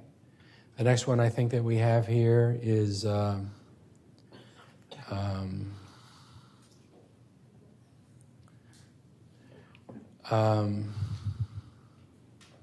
think we're down to code text rather. Code revisions to provide additional housing capacity should include, and I think Mr. Flanagan, you had the first one of these. Yes, and we started to work on this last Thursday, and so the language is not just this simple, as much as I would love it to be this simple, but I think it was something to the effect of staff should bring back options. I'm trying to find the thing that we had worked on. Do you have it? At least what my staff wrote down was said, and the transcript was options for reducing minimum lot size and width to achieve goals elsewhere in this document while also considering public safety concerns. Right. We okay with that language? Please read it one more time. Greg? Options for reducing minimum lot size and width to achieve the goals elsewhere in this document while also considering public safety concerns. Okay. Any objection to that? Yes. Councilmember Togo. Yeah, my amendment number 2 proposes a change to this. I think these are very different directions when applied to developed areas versus undeveloped areas. In considering changing lot sizes in existing neighborhoods, that incentivizes the subdivision of existing lots, the demolition of existing housing, and the reconstruction or the redevelopment of those. So my proposal is to add the language undeveloped greenfield or undeveloped infill tracts. Okay, so we have the amendment being offered by Councilmember Flanagan. Is there a second to his amendment? To my amendment? Yes. Is there a second to the Flanagan amendment? Which is the language? Councilmember Garza seconds that. And then we have an amendment to that amendment where Councilmember Tovo is proposing at the end of that sentence to put in that qualifier in undeveloped greenfield or undeveloped infield tracts. What is in front of us now is adding Councilmember Tovo's phrase to the end of the Flanagan language. Discussion. Did we get a second? Was there a second to what the Councilmember Tovo suggests? Adding the phrase in undeveloped greenfield or undeveloped infield. Councilmember Alter seconds that. Okay. Discussion on adding that phrase at the end. In other words, it's limiting we're asking staff to bring back options for minimum lot size and width to achieve the goals elsewhere in the document while also considering public safety concerns. And Councilmember Tovo is saying only bring us back those options in undeveloped greenfield or undeveloped infield tracts. Discussion. Councilmember Kassar. I'm going to support I support the Flanagan language as crafted last Thursday. In particular, I think in existing places it could be a really interesting tool to find ways for folks to be able to stay in place and more easily subdivide potentially a large lot that they don't need all of. Okay. Councilmember Flanagan. And that's a lot of, my thought process here is, this would apply to undeveloped greenfield in my version of the language too. This is really about thinking through, someone who is able to build an ADU, but in order to build that ADU, they got to go out and get a loan. And so you end up almost only allowing folks with really good credit and really good, who can do down payments, who can get that type of thing, as opposed to allowing this more nuanced subdivision process where you could not have a great credit rating and you could actually just subdivide and get that additional unit built. It would lower your own property taxes because it would reduce the amount of property you're being taxed on. It would also generate a cash infusion for folks, almost specifically for the folks who desperately need it most. So I'm not going to support the amendment to my amendment. Further discussion on the amendment to the amendment? Yes, please. Yes. I actually have given this a great deal of thought. I'm currently reading a book. Well, I'm listening to it. It's called The Color of Law, and it's been making a lot of references to this. In fact, the city of Austin got a little cameo in the book. And so large minimum lot sizes are steeped in classism and racism and first gained widespread adoption during the Jim Crow era. Austin's current minimum lot size restrictions were established in 1948. The existing standard is a barrier to home ownership and exacerbates our affordability crisis. Both the Strategic Housing Blueprint and the UT gentrification study Uprooted call for allowing smaller lot sizes. As mentioned in Uprooted, eliminating the minimum lot size could provide much needed tax relief to existing homeowners by giving them the ability to subdivide their lots. That could minimize economic pressures and allow them to stay in place. Small lots also allow fee simple ownership instead of requiring a condo regime, which is better for owners and provides more tax revenue per acre to help fund services and programs. Minimum lot size regulations also significantly contribute to sprawl. Today, as Austin has sprawled to the size of New York City at 1/10 of its population, 300 square miles, it is a policy that supports and promotes continued sprawl into the hill country. It increases our overall impervious cover and perpetuates racial and economic segregation, and I don't think that's appropriate. And so I have obviously some problems with the amendment to the amendment. Okay. Any further debate on the amendment to the amendment before we vote? Councilmember Tovo. Yeah, thank you. So in light of what I understand to be the intent, I will amend my amendment. And so I'm going to add the language. The language is currently that I'm proposing in undeveloped greenfield or in undeveloped infill tracts and on developed parcels with a requirement that existing structure be preserved. That allows for the subdivision to achieve what it is you're describing, which is a situation where a homeowner wants to have separate ownership of an ADU or separate ownership of another structure that's part of that original parcel. If what we're really trying to do is allow for homeowners to have an opportunity to have a portion of their tract be developed that is not currently developed, then I think this achieves that purpose without opening the door for what I'm talking about, which is just creating an opening for redevelopment. Sure, so the full amendment would read, options for eliminating minimum lot size and lot width in undeveloped greenfield or undeveloped infill tracts. And then here's the new part, and on developed parcels with a requirement that the existing structure be preserved.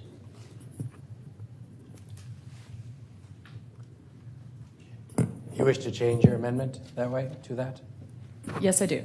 Okay, is there any objection to Councilmember Tovo changing her amendment to that language? Hearing none, that amendment is changed. That's now the language in front of us. Councilmember Flanagan. So I think just for clarity, the language that Councilmember Cassar read in as my amendment is options for reducing minimum lot size, not eliminating. So just to make sure we're not getting it crossed on that. I'm open to having staff provide some analysis on this because in this moment that might work, but I kind of need some more input from staff to know if that's going to get me everything I'm looking for or if the broader statement is more necessary. So, I mean, I think I'm if it's minimum lot size and width with analysis on only allowing when preserving the existing structure. I mean, I just would like to know what the impact is, and it might turn out that that's exactly all the places where this is going to work well, and then it's fine. I just don't know that that's true in this moment now.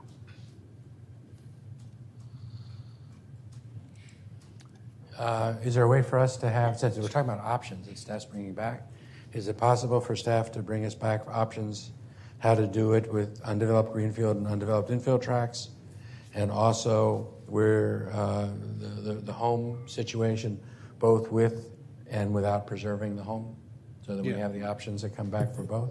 And then the other thing I'd like to have taken into consideration is the size of the lot. I don't think you should have to be able to afford a large lot in order to be able to be afforded the privilege to have to be a homeowner. And I think even with the amended language to the original amendment, it still, to me, implies that you have to be able to afford a large lot in order to be a homeowner. Well, what this is saying right now is it's options for reducing the minimum lot size. Doesn't say how much to reduce it. It's asking staff to provide options for reducing the minimum lot size and width, reducing both, to achieve the goals of the document, preserving safety concerns. In undeveloped greenfield and undeveloped infill tracts, that would be all of those.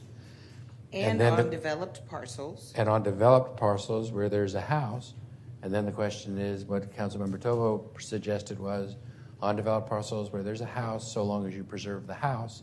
And the question I asked was, since we're asking for options, can we ask for options coming back that ask for options both preserving and not preserving the house? I could support it that way, but if it's just with the house, I can't support it at this point because, again, I don't know what the implication would be.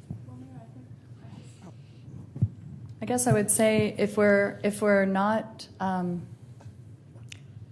mean, it just turns it from a redevelopment strategy. I mean, if what we want to do is have a lot of parcels redeveloped, then changing the minimum lot size without a preservation requirement is exactly the way to do it. And then we will have, 3 times the number of demolitions that we currently have. I mean, it's just if what we're trying to achieve is the ability to allow.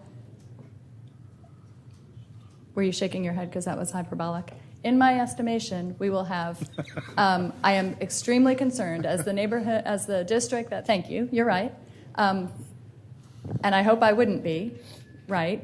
But as the council member in the district that has the highest number of demolitions, I am extraordinarily concerned for my neighborhood and a lot of y'all's that if we lower a minimum lot size, these are all existing neighborhoods. We are in essence incentivizing the redevelopment of those tracts. If what we're trying to do is allow homeowners more options, address some of the issues that you raised, Councilmember Harper Madison, with requiring those large lot sizes, then we can achieve those with a requirement to preserve the structure. And so if that's really what we're trying to achieve, then I think this allows for it. Councilor Poole. And I just wanted to check with staff. Our minimum lot size was reduced in the last couple of years, and it's down to 5,750 square feet. Is that right? In the current code? In our existing code? Mm-hmm. Yeah, the standard lot size for SF3 is 5,750. And that is what about it? Is that an eighth of an acre or because I think 10,000 square feet is about a quarter of an acre, so that would be about half that size. And generally speaking, if I were going to kind of get to 5,750, would that be like 50 feet across the front and maybe 80-ish, 100 feet deep? Mm-hmm. Okay. So then, if it gets too much smaller than that, then you really are talking about having row houses. But in those neighborhoods where your frontage is the narrow, then it gets to be difficult to do like row houses because I don't know how you get to the back of the lot while preserving enough footprint to build, 1,000 square foot, and I'm just picking numbers. So I think in answer to what some of the questions are here, we need to establish so everybody knows that the minimum lots, our standard lot size has been reduced. It was, I think, 7,000 back when we It was 7,000 at one time for a 2-unit development, and that was reduced to 5,750. Okay.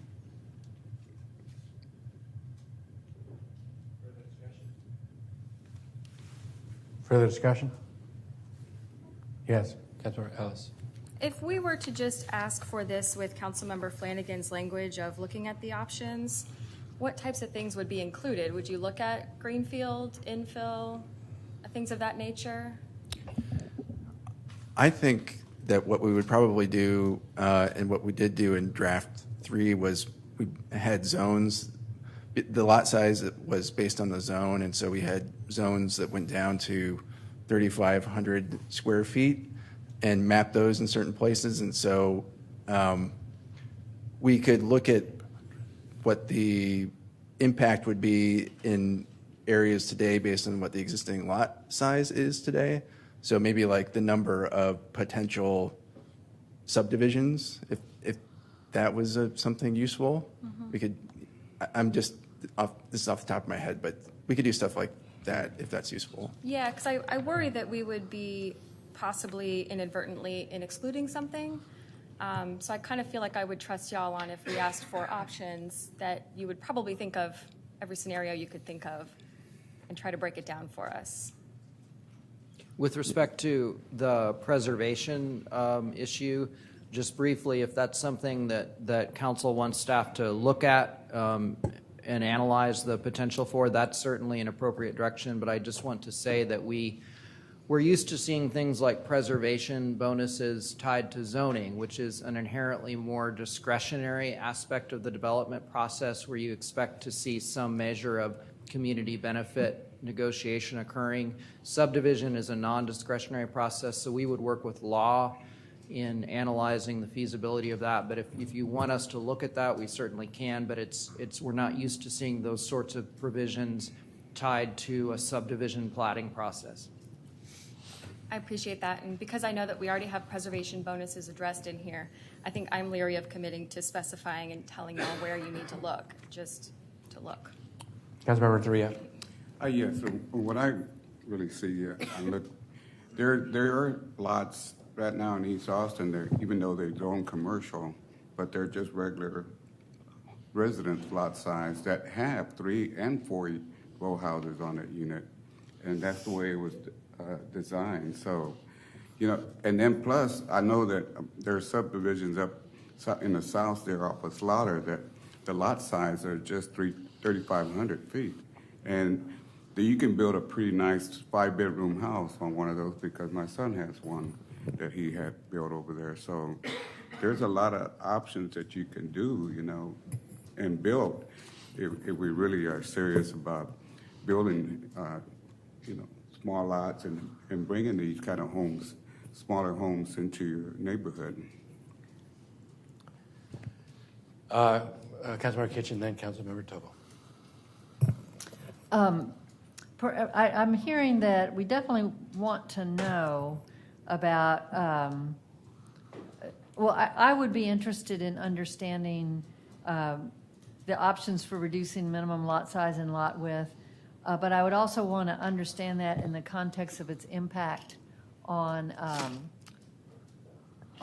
demolitions.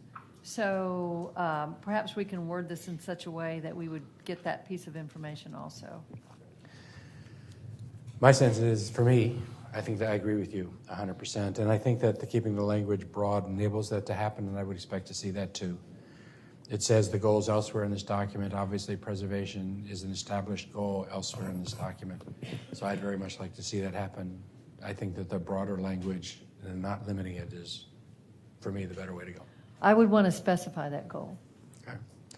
In front of us now is Councilmember Tovo's amendment. Any further discussion? Take a vote. Those in favor of the Tovo amendment, please raise your hand. Alter, Kitchen, Tovo, Pool. Those opposed, please raise your hand. It's the balance of the dais. We're back to the base language. Mayor, I'd like to make an amendment. Okay. So when I looked at this, I mean, when we were having these conversations back on one of the codes, draft 1 or 2 or 3, I think it's instructive to look at how many lots you have within your area that are currently standard lot size, because all of the, if you in a lot of my neighborhoods, they are standard lot size with small lot amnesty, but for those standard lots, they would all become eligible then for subdivision. And so then you're looking, again, we're not talking about greenfield development, and I think, the kinds of things we would include in a land development code in a vacant area should be different from what we include within existing areas. I mean, once those houses are demolished and redeveloped, the housing will be more expensive. If what we're trying to do is provide more opportunities to really respond to the needs of our renters and the many others who are struggling to stay in our areas, this is exactly the wrong tool, or could be in areas that have lots of developed standard lot sizes. So I will suggest that we have language that says something along the lines of staff should provide council with a district-by-district map of lot sizes, indicating and highlighting those tracts that are currently developed that would become eligible for subdivision and redevelopment if a minimum lot size is adopted. Councilmember Tovo makes an amendment. Is there a second to that amendment? Councilmember Poole seconds that. And I'd like to speak to it. Discussion. I think that this suggested amendment from Councilmember Tovo is a really good one as far as alerting the public as to what the actual effects would be on their existing property and in their neighborhood and across town, and just this elevates the level of information that would be available to everybody. We don't want to hide the ball, and this would be a way to make sure that no one thinks that we're trying to. I think it's really important we don't hide the ball as well. I think when we get back options from staff, if it looks like any of them are interesting to us, I think then would be the time to give that additional information. But I don't know what the options are yet, so I'd like to see that first. Further discussion. Councilmember Harper Madison, then Councilmember Kitchen. I just have so many concerns about us, frankly, overworking the staff. It just seems like a lot of work to come back with a district-by-district map of lot sizes. And I could be wrong. It seems unnecessary and tedious to me. And I really think we should take into consideration the finite resource that is the time and the effort of the staff. Councilmember Kitchen. Councilmember Tovo, could you go over that amendment again with me? Sure. Staff should provide council with a district-by-district analysis and map showing lot sizes within those areas and highlighting the tracts within a district that would become eligible for subdivision if minimum lot sizes are adopted. Okay. Mayor, may I speak to It's that? been moved and seconded. Yes, you can speak to it. That is information that I would want to have. I think it's going to be really important when things come back to us that we have all the information we need to assess, because we have a lot of agreement on what we're trying to accomplish, and preservation of what we have right now in terms of market affordable housing is one of our goals that we've all set, and we need the information to be able to assess the impact. So I appreciate what Councilmember Harper Madison is concerned about. But I do think it's important for us to have all the information we need, and that would be one piece. There would be other things I would want to know to understand the impact of minimum lot size, but that's one of the pieces I would want to know. 12 amendments are moved and seconded. Those in favor of the amendment? Yes, Ms. Flanagan? I'm not going to support this amendment because if we were going to do a mapping exercise about subdivision, then I would also want that map to include ADU entitlements and other entitlements. I mean, and that's what the zoning map will be. So I don't think this is a hiding the ball situation unless some of us decide to go out and tell the community this is a hiding the ball situation. But in reality, we're going to be doing a lot of changes to the map, and there's no difference to my mind between allowing additional units and allowing them to be units when you subdivide, except for the fact that the subdivision process will make this more available to folks who don't have the ability to have down payments or have the credit ratings to go out and get a loan. And so I'm not going to support this amendment. Let's take a vote. Mayor, if I could respond. Councilmember Tovo first. I would just say I am not certain that this is an extraordinary amount of work. I think this information already exists. I'm pretty sure I got a map of District 9 with lot sizes during one of our, and I think it's sitting up in my office. So I think this is very reasonable information. I think our staff have information about lot sizes within different areas. And I would just suggest that if we're making decisions, we have the information that best enables us to understand its impact. Councilor Poole. And that's, of course, what I meant by hiding the ball, which is, I guess, kind of a term of art for the sports world, so probably not really a good one for on the dais. But transparency is absolutely important, and to the best of our ability, we have to just continue to promote the information in ways that the community can see and understand. So I think we all share that. We all share that desire. And the earlier we get it, the easier our task will be. Let's take a vote. Those in favor of the Tovo amendment, please raise your hand. Kitchen, Tovo, Poole, and Alter. Those opposed, please raise your hand. Balance of the dais. We're back to the original amendment by Mr. Flanagan. Ready to vote on that? Those in favor, please. Wait. Go ahead. I need to, I had suggested some language to it. So it says, I want to make sure I got this. It's options for reducing minimum lot size and lot width to achieve goals elsewhere in this document, including preservation goals, while also considering public safety. Is that it? So I would like to state it. Okay, Councilmember Kitchen moves to add including preservation goals. Is there a second to that? Councilmember Poole seconds that. Any discussion? I'm fine with that because we're wanting to address all the goals, and calling out one is not necessarily going to preference Any objection to but- adding including preservation? Hearing none, that's added. All right. Let's vote then on the main issue. Those in favor, please raise your hand. Those opposed? Those abstaining? Alter abstains. Tovo abstains. Against or abstain?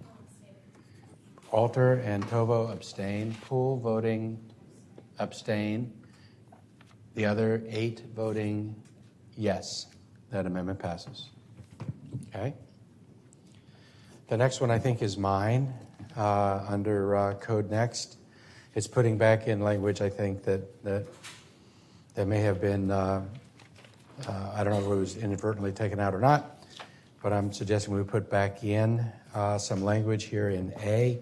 In what I've handed out, it has the A, which is my amendment number 2, adds back in language which had been in there, keeps in the language that was added last time by Councilmember Kitchen. Then it includes some of the language, but not all of the language that Councilmember Alter had proposed. I move that amendment number 2 on my motion sheet. Is there a second to that? Wait a minute. Yes? I mean, we've got different amendments. I have an amendment to, I see what you're doing. You're amending, are you taking up both A and C right now? Is that what you're doing? Kept in the Okay. B that was added before. Okay. A was language that was in there. It was taken out last week. So my amendment sheet has it coming back. And amendment C is language, part of the language that came from Councilmember Alter, but not all of her language. But your section C relates to testing, and we have other amendments related to testing, does it not? Yes, we do. And I don't have any problem moving this into the testing section. It was just part of the way that it played out with all the pieces Okay. all meshed up. I was trying to separate them. Okay. That's all.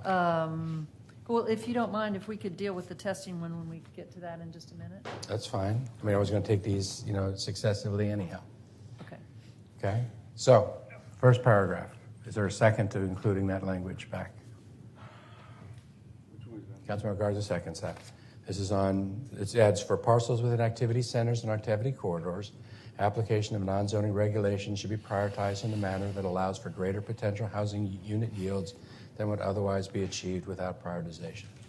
It's been moved and seconded. Question. Discussion. And my basis for this was, I think that it's just really important as we go through this, is to really make some hard choices and set some real priorities for the staff. I think that one of the challenges that staff had last time is we hadn't done this, and I think we've identified this as one of the things that we can do, And in my mind, as we go through this land development code, one of the most important things is making sure that we're getting more affordability, we're getting more supply of housing. I want all these other things to be achieved, and I think that the language that Councilmember Kitchen had put forth last week, that's in B, I think addresses a lot of the needs to make sure that we're doing everything as much as we possibly can. But in this A, especially, it speaks to activity centers and activity corridors. We should be telling staff that, figure out how to achieve everything as best you can. Don't compromise the units, but certainly look for alternate equivalent means. If you can, waive a setback requirement in order to save a tree that we want to save in our community, have the flexibility to do those kinds of things. Come back to us with options, alternatives. I thought that was a good ad, but I just think it's real important that we set priorities for the staff. Further discussion. Councilmember Poole. So I was looking at Councilmember Alter's amendment on that same language, and I had stepped away briefly. I just wanted to make sure that have we taken that one up? Because we have not yet. Okay, so my question for you, Mayor, is do you agree about the application of non-zoning regulations should not waive heritage tree protections or the requirements of the Parkland Dedication Ordinance? I don't know that. I think that one, I can't imagine a circumstance where the heritage tree thing would have to be compromised in any way. I'd like staff to take a look at that, but my read on it is that that does not have to be compromised. But I'm not the expert on that. So and with respect to parkland, I think it's really important that we have parkland in areas. I don't know that we necessarily need it on the tracks that front on the corridors, although that could certainly happen. Again, I want us to be able to achieve all of these things, but I think that one of the issues that arose last time around was that we were trying to do too much on every piece of property. And giving the staff the flexibility to come back to be able to move things around, find alternate means or whatever in order to be able to achieve the goals, I think is an important thing. Sure, and I think we all agree with that. And so including Councilmember Alter's language just gives indication to our staff that we indeed recognize the importance of our urban tree canopy. We recognize the importance of the green space and the parkland for many reasons. Some of them are related to some of the issues that we took up under question number 1. So I guess what I'm saying is I don't know if the two of you had seen each other's amendments, but I think what I would like to do is consider, since Councilmember Alter's amendment has additional sections in it, that it would be additive to yours. And so to the extent that you didn't agree with that, I wanted to get that highlighted so that we could then talk about the importance of including heritage tree protections and parkland dedication so that staff doesn't go away with the wrong impression that we think it's okay to either minimize them or overlook them or otherwise waive them. And it was for that reason that I included Councilmember Alter's language as C, because I wanted to make it really clear that if testing and modeling meant that, it demonstrated that applying all our non-zoning things, and not just parkland, but certainly including parkland, but the other non-zoning things as well, I think are also really important. So I didn't want to limit it just to that, all of them. So I did include that language to say that if the modeling shows that significantly constrains housing capacity, then I want the staff to come back to us and tell us how we're otherwise going to achieve those non-zoning goals for exactly the reason you said, and that's why I included that language. And that is really good because including not waiving heritage tree protections or requirements for the Parkland Dedication Ordinance is signaling and stating to the public that we absolutely value those and we want to keep them so that there is no misconstruing in the community about our stance on that. I think it's just a question of how we do that, and that's why I included C in here, so there wouldn't be any confusion and people wouldn't think that I also valued those things as well. Why don't we let Councilmember Alter move that before we're talking about it? Yeah, fine. Councilmember Alter. So I'm not sure how your new amendment took precedent over my amendment that was pinned, so I'm not sure procedurally what is supposed to happen at this point for me to lay it out. Just why don't you just lay out what you want, and let's see how we handle it. Okay. So I think because you already started with yours, and I appreciate your inviting me, Councilmember Garza, to lay it out. I think I need to get an answer to a question relative to your amendment before I can lay it out, because I think it's related. So the part that I'm struggling with Part A is, what's the threshold that is significant enough of an increased yield to say that we are not going to apply these other regulations? So there's a big difference between a situation where you get 10 units or you get 300 units if you waive something, versus you get 300 units and you get 310 units by waiving it. And I'm not understanding from your language the direction that's being provided in that regard. And that's why, for me, I was more comfortable with the way that mine is laid out, which says we're not waiving it, but if you can prove that it's a significant obstacle, then give us options. That was the way that I was thinking about mine. So if you could help me understand what that threshold is for being significant enough in that case. I think there are instances when you can go from 10 to 300, perhaps. If that were to exist as a scenario, that we'd probably be in some agreement on something. But if it's just getting you a couple more units, how is this giving clear direction? And so... First part that gives clear direction is stating what the priority is. And the priority is making sure that housing and housing supply comes first. The second thing then, I think, is to say, but also go ahead and test it as you did to see if there's any significant constraints. And if there are, it's real important that we try to meet them as best we can elsewise, but mindful of the first priority. I don't know whether it's 100 units or 104 units or 101 units or what the number is, nor do I think we could know at this point. And I would be loath to set that kind of bar. But I think that gives the intent, which is the kind of the description to staff, is if it's a significant constraint, then come back. And I'm comfortable with staff being able to do it, since it's not an ordinance today. And they're going to be coming back to us with something that the community debates for months and goes before a planning commission, asking them to try to hit that. I thought about trying to describe that in a more prescriptive way, and it didn't make any sense to me to do that. I think since staff has to come back, this is not an ordinance, let them come back and tell us what seems to be significant under the circumstances that they're dealing with. And I guess I'm trying to understand why the part that was in B, I think that Councilmember Kitchen had in there before, that says non-zoning regulations should provide flexibility to allow for higher unit yields for parcels within activity centers and activity corridors, doesn't get to that.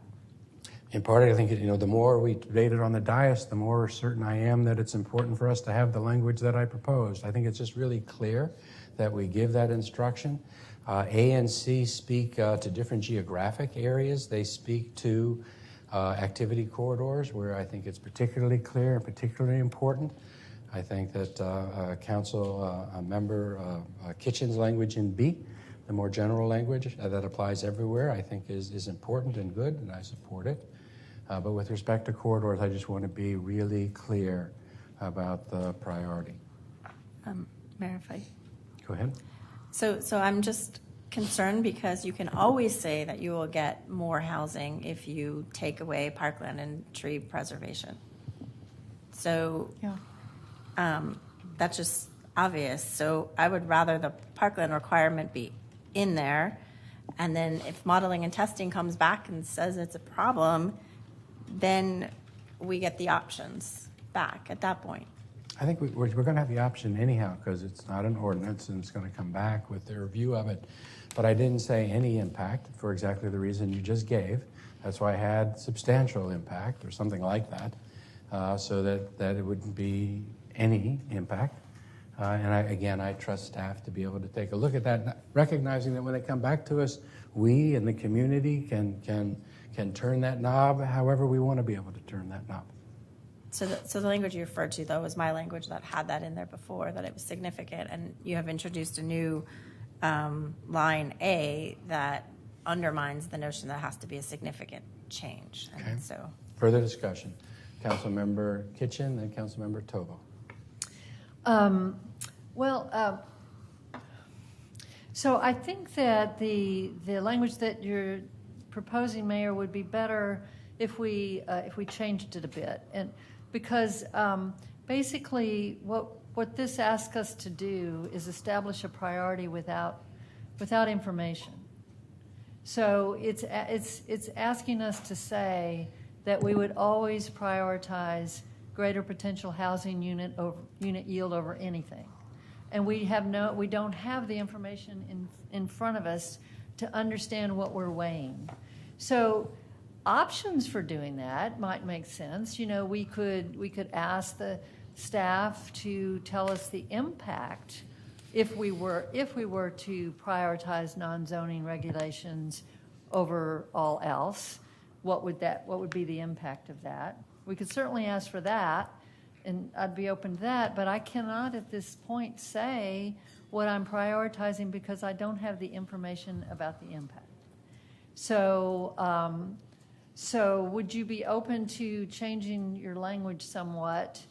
So for parcels within activity centers and on activity centers, staff is directed to provide information about the impact of prioritizing non-zoning regulations that allows for greater potential housing unit than would otherwise be achieved without prioritization, or something like that. So I'm certainly, that's another piece of information I'd be happy to have, I would love to have, but I can't say right now that it is the priority in all circumstances because I don't know what those circumstances are. I'm comfortable setting that priority, and I think it's an important priority to set. I think that's one of the reasons why we got stalled the last time around. And I recognize this is going to come back to us, and we have the ability in the community and the Planning Commission, everybody has the opportunity to be able to fine-tune that or to fix it. Well, then I'd like to propose an amendment. You can? Okay. Let me see if I can say this. Staff, the direction is to provide options and information about the impact of prioritizing the application of non-zoning regulations to allow for greater potential housing unit yield than would otherwise be achieved without prioritization. Provide options and information about the impact Yes. of prioritizing the importance of housing. Well, the application of non-zoning regulations. Prioritizing the...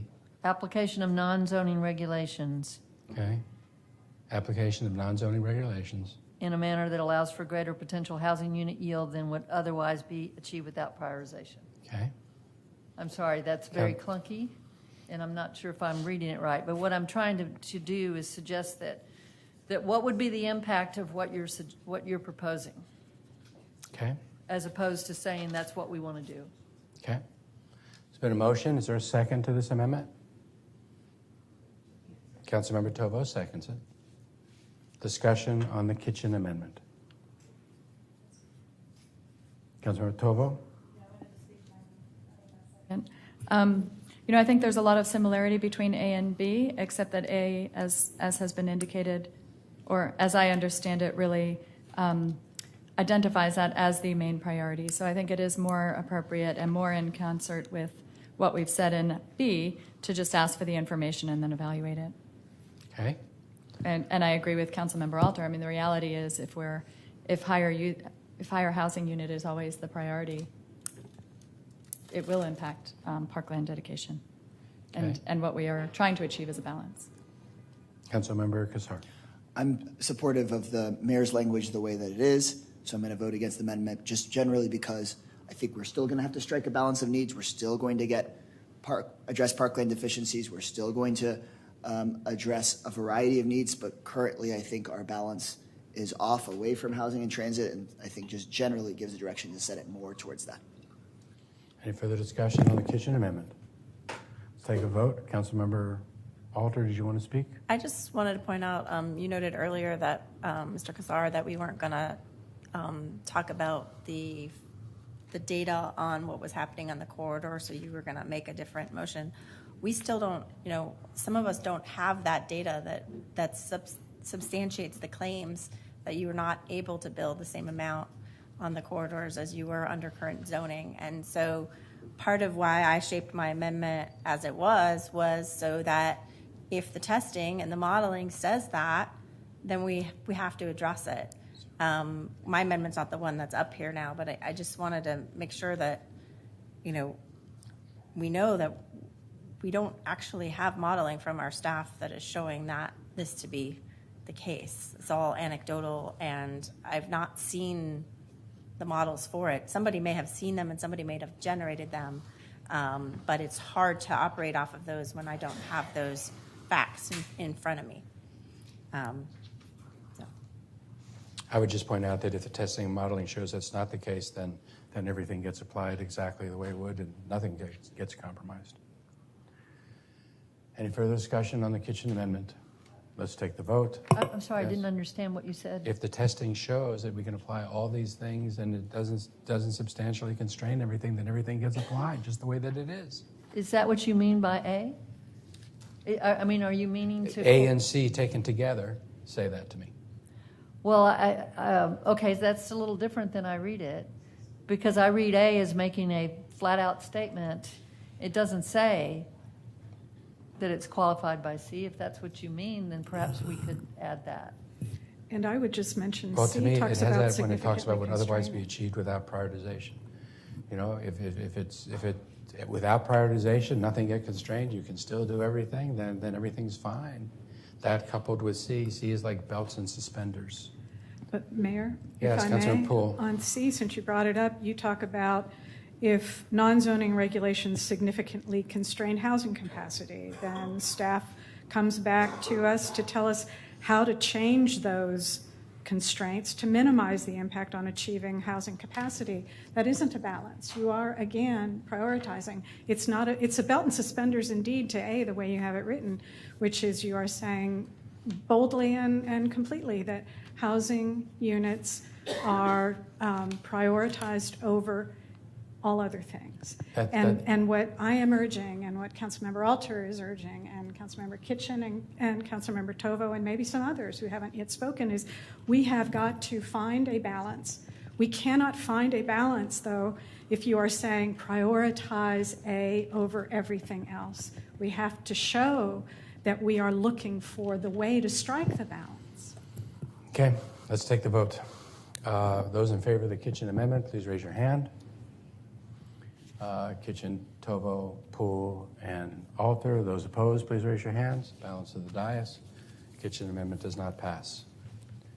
Councilmember Tovo. Do I get to make my amendment at some point? Sure. Why'd you hold on? Do you want to go ahead and make your amendment? No, I'm recognizing you. I don't want you Okay. to chide me again. Go ahead and make your amendment. I was just trying to, I had Go asked ahead. like 5 people ago what the parliamentary order was, and No. we went on. So, No. so I would like to make my amendment, which is A15 as written there, which says for parcels within activity centers and on activity corridors, the application of non-zoning regulations should not waive heritage tree protections or the requirements of the parkland dedication ordinance. Should the testing and modeling of the draft code demonstrate the parkland dedication ordinance significantly constrains our housing capacity goals in these areas, staff should return to council with options for achieving our housing capacity goals while still ensuring we reduce our parkland deficiencies. Okay. Councilmember Alter moves what was A15 on the pin list. Is there a second to that? Councilmember Poole seconds that. You want to discuss it? Councilmember Alter, you want to discuss it? You want to discuss it further? Sure. I think this is important because now that we have the part above that A, any development could have more yield if you don't have to do parkland dedication and you don't have to observe the tree ordinance. And so I think it's an important statement that we want to address those priorities that are also part of our strategic outcomes. And I think that should it prove that it is problematic, this allows us to move forward. And Okay. it still has in there your A that says it's a priority. I'm not going to support that amendment. I think it was really important for us to state the priority, and I appreciate the council's vote on that. I think it's reflective of the kinds of things we've been saying as a group. And I think that taken together, C, that I would offer in just a moment as written on this page, I think is more consistent with the work we just did on A, and reaffirms how important not just those things are, but what all of the non-zoning benefits and goals that we've set. Councilmember Kitchen. I'm going to support Councilmember Alter's amendment. I think that I just have to say this, I think it's really important for us to understand the importance of the health of the community of Parkland. And, you know, to me, housing is intertwined with environment and parkland and trees. It's all intertwined to the quality of our life and our health as a community. And I just don't understand how we can, without information, say that we're going to prioritize one over the other because we're not achieving our goals as a city, and we're actually going back on our goals as a city when we do that. So I think that the approach that Councilmember Alter has taken, where she's actually speaking to information, should the testing and modeling demonstrate that Parkland Dedication Ordinance significantly constrains, then we'll get information about options that we can address. She's not saying in here that the Parkland Dedication Ordinance should control over housing, and she's not trying to say that it controls over anything else. She's just talking about getting good, solid information so that we can then weigh what our priorities are. So I'm really kind of disturbed about the way the conversation is going. Okay, Councilmember Flanagan.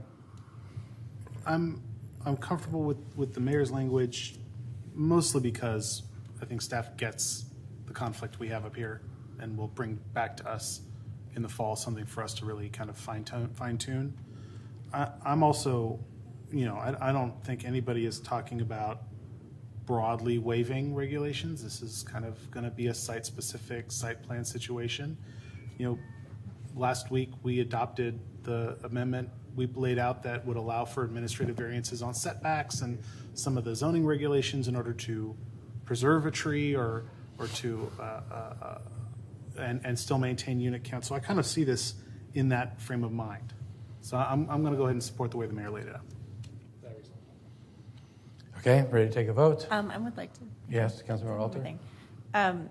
So I just want to make sure that everyone's aware of the letter that we received from the Parks Foundation with expressing their concerns and something that I think we all recognize intuitively, which is that as you densify and as you put more and more people in the corridors, they need to have access to parkland. And for better or worse, precisely the places that are corridors are the places that don't necessarily have access to parkland within a quarter mile or within a half mile, which is another one of our top strategic outcomes. And once those areas are built or redeveloped, you won't be able to put the parkland there. And the folks who are living in that housing need access to recreation on a regular basis. That's why we have that priority in there of the access for everyone.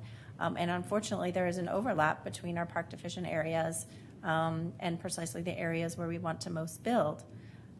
So I think this is really important for us to be considering. It was signed by the Austin Parks Foundation, Barton Springs Conservancy, Love Austin Pools, Norwood Park Foundation, St. Barton Creek Association, and the Trails Foundation. I would just say that it's real important, I think, for all of us up here, and to the degree that in prioritizing in order to make housing units, there's any ripple from that. I hope that the council will adopt C, which says you need to figure out how to compensate for that so that we meet those goals, because none of us up here want us not to meet the goals. It's a question of how do we do that. Further discussion on the alter amendment? Yes, Councilmember Harper Madison. I just wanted to go on the record to say, while I appreciate the value of parks and trees, I tend to lean in the environmentalist direction. I also want to be very clear that, in my opinion, the priority is housing people. And that supersedes everything else as far as I'm concerned. And I appreciate that you read off all the organizations who signed that letter. And I want to take note as to who didn't sign that letter. People whose primary concern is housing people didn't sign that letter because that's not their primary priority, is parks and green spaces and protection of trees. I do think it's extraordinarily important. And like Councilmember Kitchen said, the overlap is inherent and important, but there is a very clear priority in housing people, in my opinion. Thank you. Let's take a vote on the alter amendment. Councilmember Poole. Well, I'd just add on to some of the things that Councilmember Alter had said. There are a couple other groups that had signed this letter. This goes to the quality of life for folks no matter where they live in the city. And if even in our densest communities, I think New York City has been mentioned earlier today, there's significant parkland dotted throughout the most dense parts of Manhattan. And my daughter lives up there, and she seeks out those areas of green space. And if those areas hadn't been designated to be saved, they would have become really tall structures. What Colin Wallace is writing in here, he's the CEO of the Austin Parks Foundation. He simply asks, as we consider whether and how to provide for flexibility in the land development code with regards to parkland dedication along major corridors and the corresponding transition zones, we urge you to carefully consider the balance and benefits of adding parkland, particularly in parks deficient areas, with the goals of increasing housing density along corridors and transition zones. We can do both of these things. The mayor has been looking out at the staff and saying that his amendments here, he feels certain that the staff understands that he's not choosing to prioritize or to leave parkland dedication behind or our tree ordinance behind.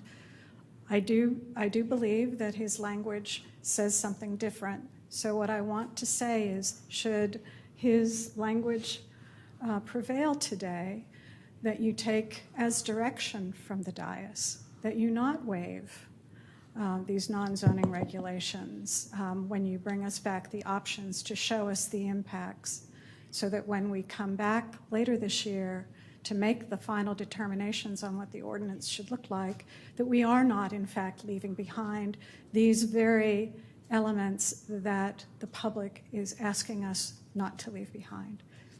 Thank you. Let's take a vote. Those in favor of the alter amendment, please raise your hand. Councilmember Alter, Kitchen, Tovo, and Poole. Those opposed, please raise your hand. It's the balance of the dais. I would now urge C. We ready to take a vote on C? I think we've discussed it. Councilmember, we ready to take a vote? Mayor? Yes. I have language to add. You're putting this here as opposed to in B? Only because it's direction and not an ordinance, and it was obviously part of the conversation we were just having.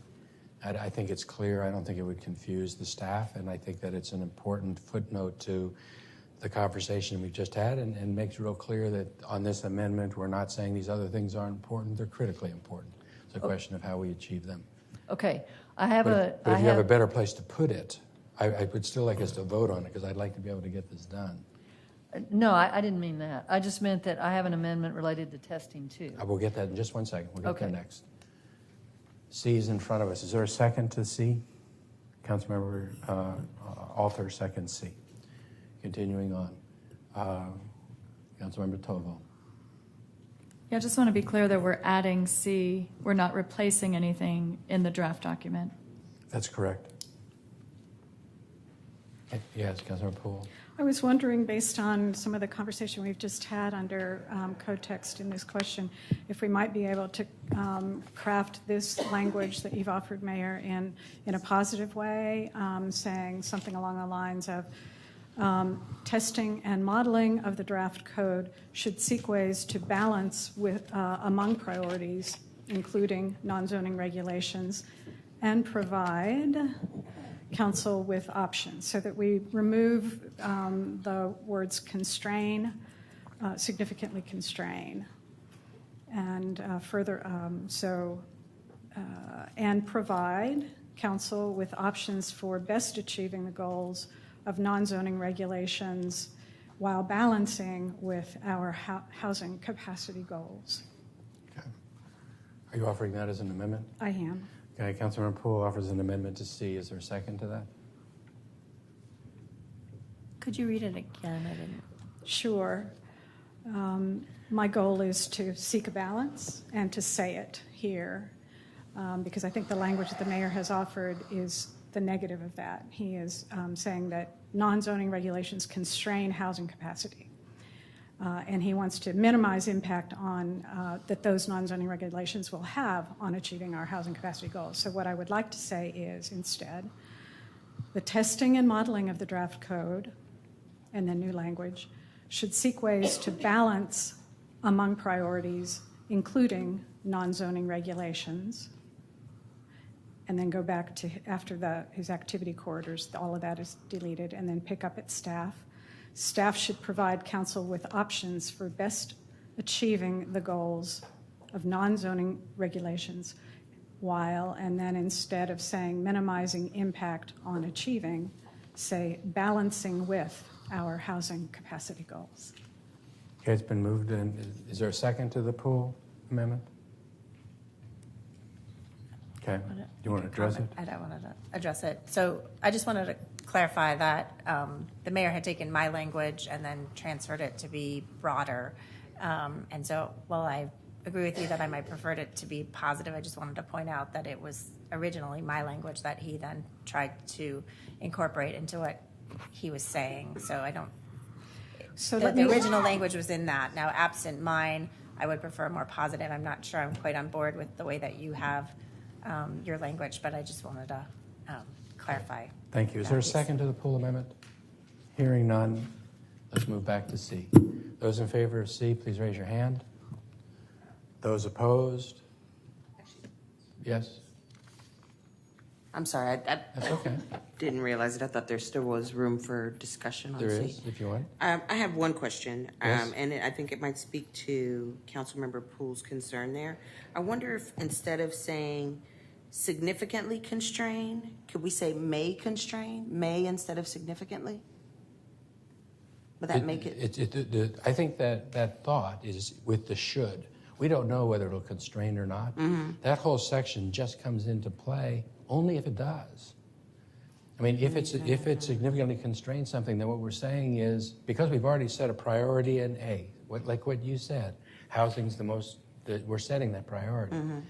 Now, if you actually have to use that prioritization, Mm-hmm. so it significantly constrains something, what C says is, we still want you to go back now and try to make these other things work. Don't mess with the priority we set for you. I understand. But still try to meet these other things. So should you find that those other things constrain it, so that you then make a choice to let the units there, then we want you to tell us what is the best way to achieve these other things. Don't ignore them. Don't let them go away. Don't forget them, because they are so very, very, very important to us. But it has to be consistent with the priority that we've set. Okay. Any further changes to C? Then let's take a vote. Those in favor of C, please raise your hand. Those opposed? Those abstaining? Poole Abstain. I don't like and this. Kitchen abstaining. The others voting aye. All right, let's go on to, I think now the next is the testing section. I think this is yours, Councilmember Tovo, A4. Thanks, Mayor. Can I just get a sense of our process from here? Since we've been going about 5 hours without a break, I just want to get a sense of whether it doesn't look like we're about to wrap up our amendments anytime soon. So I'm just trying to determine whether we're going to take a break for dinner, whether we're just going to proceed on through and ask our staff to help us get some food and eat it on the dais, or what's kind of our process from here? Well, obviously, at the will of the council, I would suggest that we take a break get something to eat so that we can do that. But then I would have us come back and see if we could get through at very least, the 5 questions and direction that the manager gave to us. We could then see if there's much dispute on the planning and affordability additional items, whether we need to come back for those. I would hope that maybe if we could move quickly, we could take care of everything. But my preference would be for us to keep working to get this done. But that's the will. I would take a short dinner break and then work. Further discussion on the dais? Yes, Councilmember Kitchen? I think a short break would be in order. We may have different ideas of short. What do you mean by short? Like a half an hour. Is there food for us, or do we have to go visit? They haven't ordered food, but they would order from Java. We would continue working. As soon as the food is ready, we'd take a 30-minute break to eat food, and then we'd come back. Okay. Does that work? Let's do it. If you have her, please order the food. If you want to handwrite an order from Java and pass it to Elaine, we'll even customize your dinner order. So we're going to keep working. We're going to keep working until dinner's ready. Let's see how far we can go. Councilmember Tovo? A4, a city-led testing process. I'm sorry. Did I drop one off? Cassar, A17, I dropped off. It's the downtown A17. The application of non-zoning regulations to smaller remaining downtown sites should allow for greater potential for employment resident units in draft 3 with affordable housing benefits included and calibrated. I'll move that. I think we talked about it What? generally. I said I'll move that, and I think we talked about it generally during the last one.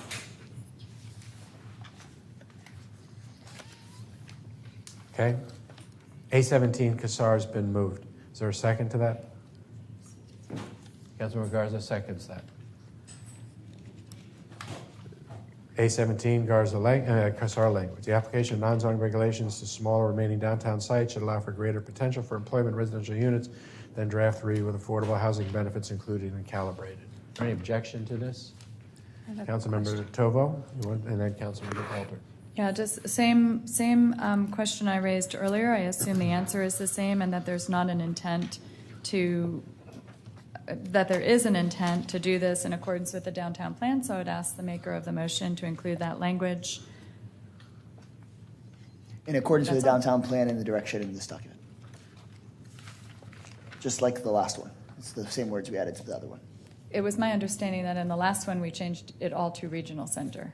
No, we added another regional center line. We added a second. We added in accordance with the downtown plan and this document, period. And then we added, in addition, a regional center. Okay, that wasn't my understanding, but that's okay. Okay. So, then adding that so language. I'll move mine with the additional word saying in accordance with the downtown plan and the direction in this document. Okay.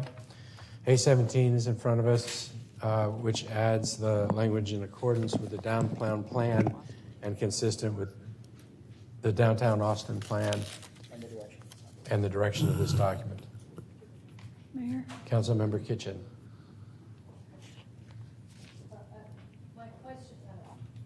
My question is this appears to be, was there, I couldn't hear. Is there a proposal that we also add the regional centers like we did previously? I think this is a bit different because this is about small sites that might be a quarter block downtown, which is pretty different from regional centers because those are just pretty different from downtown. So this is a downtown specific problem that came up within draft 3 if we want to talk about. But for example, the regional center in my district is the Highland Mall. Yeah. There's not like small sites there. It's one big site. It just doesn't make sense. If people in that regional center, if people want to talk about other regional centers issues, let's talk about it. But essentially, there were some questions during draft 3 that the non-zoning sections and how it was crafted for small sites in downtown in particular wasn't getting us to our community goals, so we're just pointing this out. Okay, I was thinking more that we should be consistent and include regional centers to the extent that it's applicable. And I think that this was, when we proposed these were just one amendment, but now got broken up. And so under the one amendment, we already said our regional centers should maximize residential and employment capacity, so I think we've kind of covered it. But if you want to, if there are small sites, there's small quarter block sites in other regional centers that are similar to downtown, I think the staff gets it. Oh, I see what you're saying. Okay. May I ask a clarifying? Okay, so like the language in front of us right now says the application of non-zoning regulations to smaller remaining downtown sites should allow for greater potential for employment in residential units in draft 3 with affordable housing benefits included and calibrated in accordance with the downtown Austin plan and the direction of this document. Further discussion. Councilmember Alter? So I know you just stated what you thought it meant, but to me, I'm still having trouble understanding it because it seems like you just restated what the words were. I'm trying to understand what the problem is that we're trying to solve more specifically. I understand the broad picture, but it would be really helpful to have a specific, and I also concur that it's likely a downtown specific issue as far as I'm aware, and somebody else may have a regional center where that's not the case. But if you could elaborate, or if staff can just shed a little bit of light about, I just don't fully know what the problem is beyond what the words say that we're trying to solve.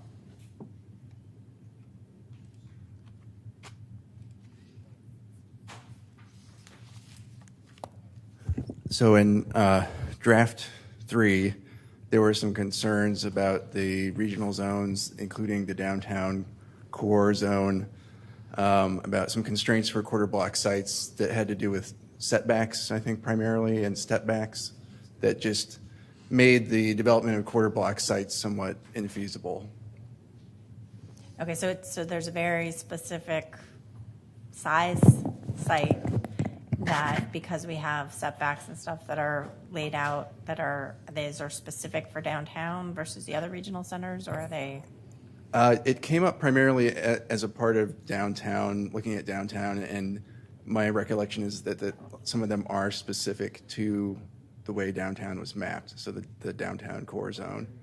So is there any value in this being broader to the regional center? I mean, it just seems like the regional centers aren't built out in the same historical way, but. I don't think it would hurt, certainly, to add it. I mean, we could. It would just be another point of emphasis when we look at possible constraints. Any further discussion on this A17? Councilmember Tovo. And just to be clear, we're talking about the central business district. That's where that concern arose. Yeah, my understanding is that we're talking about the downtown CBD, that's currently CBD sites that are limited in development potential. Just wanted to clarify. Okay. Thanks. Let's take a vote on this item A17 with the words changed. Those in favor, please raise your hand. Those opposed? Those abstaining? I think everybody was in favor of this with the changes that were made with Councilmember Poole off the dais. That amendment makes it in. I think that gets us to you now, Councilmember Tovar. A4, a city-led testing process. Okay. So, yes, we started to just discuss this the other day, and the addition of making it clear that the participation would include members of the public, and that the testing would be done prior to review by boards and commissions. Those are my amendments. Okay. Councilmember Tovo moves her A4. Did you? The rest both of them those are mine. changes. Yeah, the rest of them are mine. Right. If they've been moved, is there a second to the Tovo amendment? Councilmember Kitchen makes that. You want to say anything? No, I think, we heard some concerns last time from the staff about that there were some design professionals who didn't want to participate if the public was involved. I think that was late in the process where there were lots of concern on all sides about where we were. And so, as I mentioned last time, I think members of the public, live in these areas, have information to offer, are valued are valued members of our community and have information to offer. It looks like Rodney wants to. Sure, and I agree with so. you wholeheartly. I do. It's our intention, of course, to share the results of the testing with the public, with council, to be very transparent in that regard, to allow them to see what was found during that testing, so that way they have that access to that information and they can opine on it as well. I guess I believe that members of the community are actually sources of information. And we've seen that again and again. And this community has had a long history of valuing members of the public as partners in the efforts that we undertake as a city. And so I don't subscribe to a belief that the only people we should be listening to are experts. I think that having members of the public who know their neighborhoods well and can be sources of information is really critical to coming up with a better product. Yeah. I saw again and again examples where there was a real disconnect between the information that was coming through, say, in a map, and what was actually there on the ground. And so, I think that again, I think that as a city we need to adopt the kind of perspective that the individuals who live day in and day out in our communities have value and have information to offer that would be good to incorporate into our planning processes. Yeah. And I agree with you. I think it's just a matter of timing as to when that input is received, because we do value that input.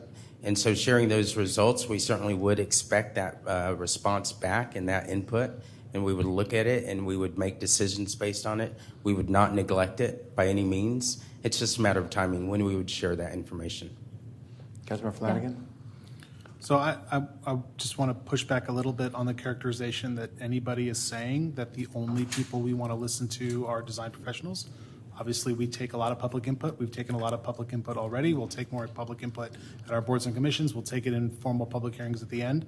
And I think everybody knows that. I think to Rodney's point, but also to the larger point, members of the public don't sit in the buildings at City Hall while staff is doing their work, drafting every line either. And I kind of see that more in that space where the folks who actually have to who actually build the products and build the housing and build the buildings need to look through it and say, well, this is a thing that makes sense to those of us that are in the community that build things. And then when the results come out, if the public sees that there are errors or mistakes, then they'll be able to point that out and we can address that then. So I don't support the addition of the substantial involvement part of the line, but I don't know if staff has any concern with the testing being complete before boards and commissions. Is that a timing issue?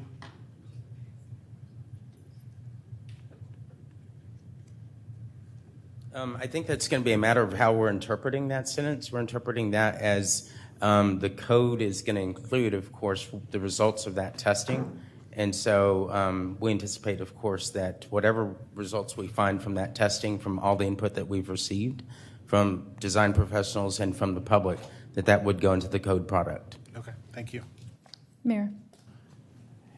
Yes, Councilmember Tovo. I just point out there's a big difference, in my opinion, between involving the public in the process and reporting the results of that process to the public. And I think I think it would be far more efficient to involve members of the public in actually the process rather than just asking for their feedback and then trying to respond to it. And part of it, I think, is the words we're using, because I want the public involved very much in the process.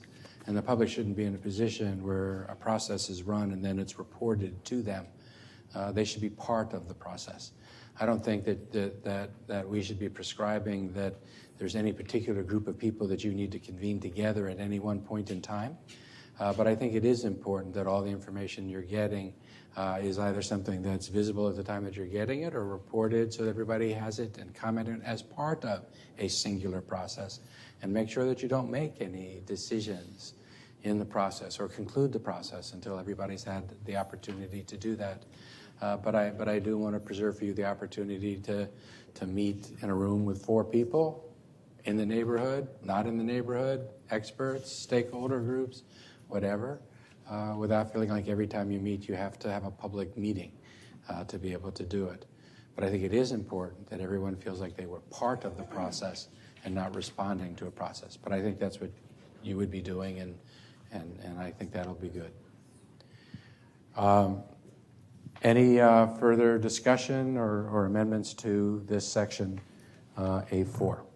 I have a amendment. What? Okay.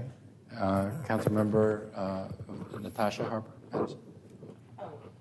I don't have an amendment. I do That's have a fine. question, and it's interesting. I think I'm both asking my colleagues and staff because I'm new to this particular part of this process. When I think about something as technical as land use, as creating our land use code, as zoning, as platting, as planning, it's so very technical. I can't help but wonder how and if there is a way to make the determination at what point do the paid professionals who are liable for their contribution to the dialogue exclusively taking a look at certain things, and then other things are open to the public to weigh in on. And it's maybe a bad analogy, but I just keep thinking about this analogy that I heard one time about, would you let your hairdresser clean your teeth? Or vice versa. Everybody has their subject matter expertise. And truth be told, most laymen, most community members, most stakeholders in the community that I talk to couldn't contribute substantively to some of this very technical data or conversations. And so I just wonder if there's a threshold. Like, at what point do we say, you really need to have 20 years experience in this subject in order to be able to weigh in substantively and efficiently, because I think a part of the inefficiency is having folks talk about things that they're not familiar with. And so that wasn't rhetorical. I am asking a question. Are there parts of the testing that are exclusively for professionals to weigh in on, and other parts that are accessible for members of the community, non-professionals?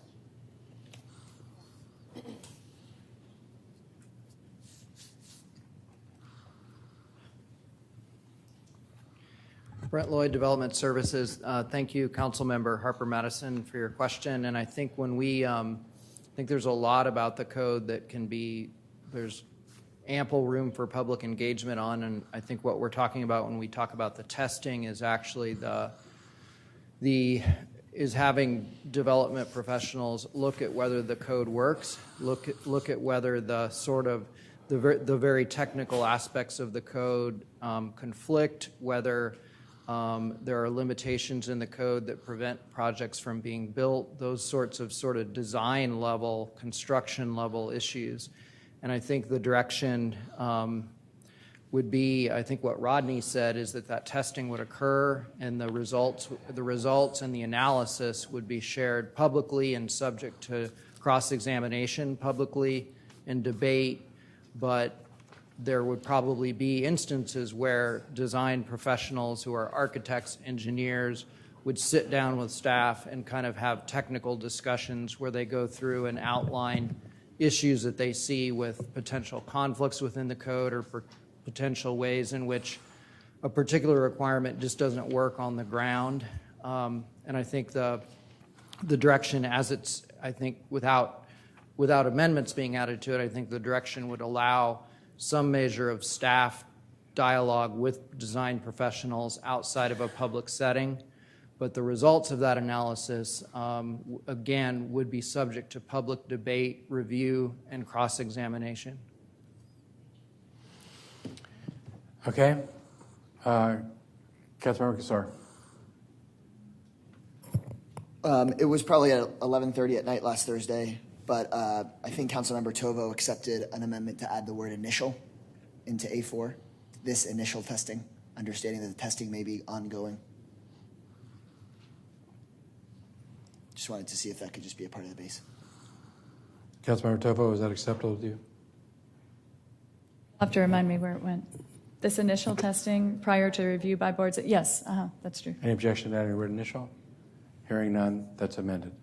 Further discussion on this amendment A4? Yes, I had amendments. I know, but other people have two. Okay. Councilmember Alter. Come back to me. Councilmember Kitchen. So on my motion sheet, on page 1, it's number 2. So I have 2 amendments to this section. So I wanted to specify including architects, landscape architects, and engineers, I think it's important to specify. The previous testing in particular did not involve landscape architects. So I'd like to include that here. Any objection to these words being included? Hearing none, they're included. And then the second part is language that is specific to the model, it's specific to the testing related to the corridor and transition areas. So it says it should provide accurate and careful modeling of corridor and transition area regulations so that council and community discussions can focus on achieving policy results and include proposed non-zoning regulations as previously directed by council resolution, and then the number of it is. So. Okay. Is there a second to this next amendment? Councilmember Poole seconds it. Discussion. Councilmember Flanagan. So I have some concerns about whether or not the testing is modeling. Oh, okay. Right, because I'm not sure that what we're describing in the testing process is the modeling of corridor and transition area. I think those are two separate things. So that's one concern. And the second concern is that the resolution that you reference includes some Open Meetings Act requirements and other things that I don't know that we're wanting to move forward. So I'm not sure that the reference to the resolution is something I can support. We can take out the reference to the resolution. I really just meant there that we had I was trying to refer to the fact that we had previously directed. Okay, so are we okay saying it should provide accurate and careful testing instead of modeling, and continuing on with your language and putting a period at the end of regulations? Yeah, I'd like to understand better the difference between. Councilmember Flanagan, what is the difference in your mind of testing and modeling? So in my mind, testing is taking example sites that have been developed and then seeing what would be allowed to be developed under the proposed code. Okay. Which to me is different than modeling a series of properties or modeling a whole transition area. And I'm not saying that we shouldn't also do that, but I think those are separate things. And I think the testing process is one that you bring in the design professionals and the engineers and such to see what you could build. But the modeling and transition areas is something I'm expecting staff to do as they go through the mapping process. So I'd see them as very different. Okay. Maybe staff should shine a light on what they yes, think they're doing. Can you talk to us about the difference between? Oh no. Testing versus modeling in the first sentence of Councilmember Kitchen's amendment. Any objection to striking as previously directed by council resolution? Hearing none, that change is made. Lindy Garwood, Planning and Zoning. I would agree with Councilmember Flanagan's assessment of that. The testing is really design professionals coming in and analyzing and making sure everything works and flows within the code.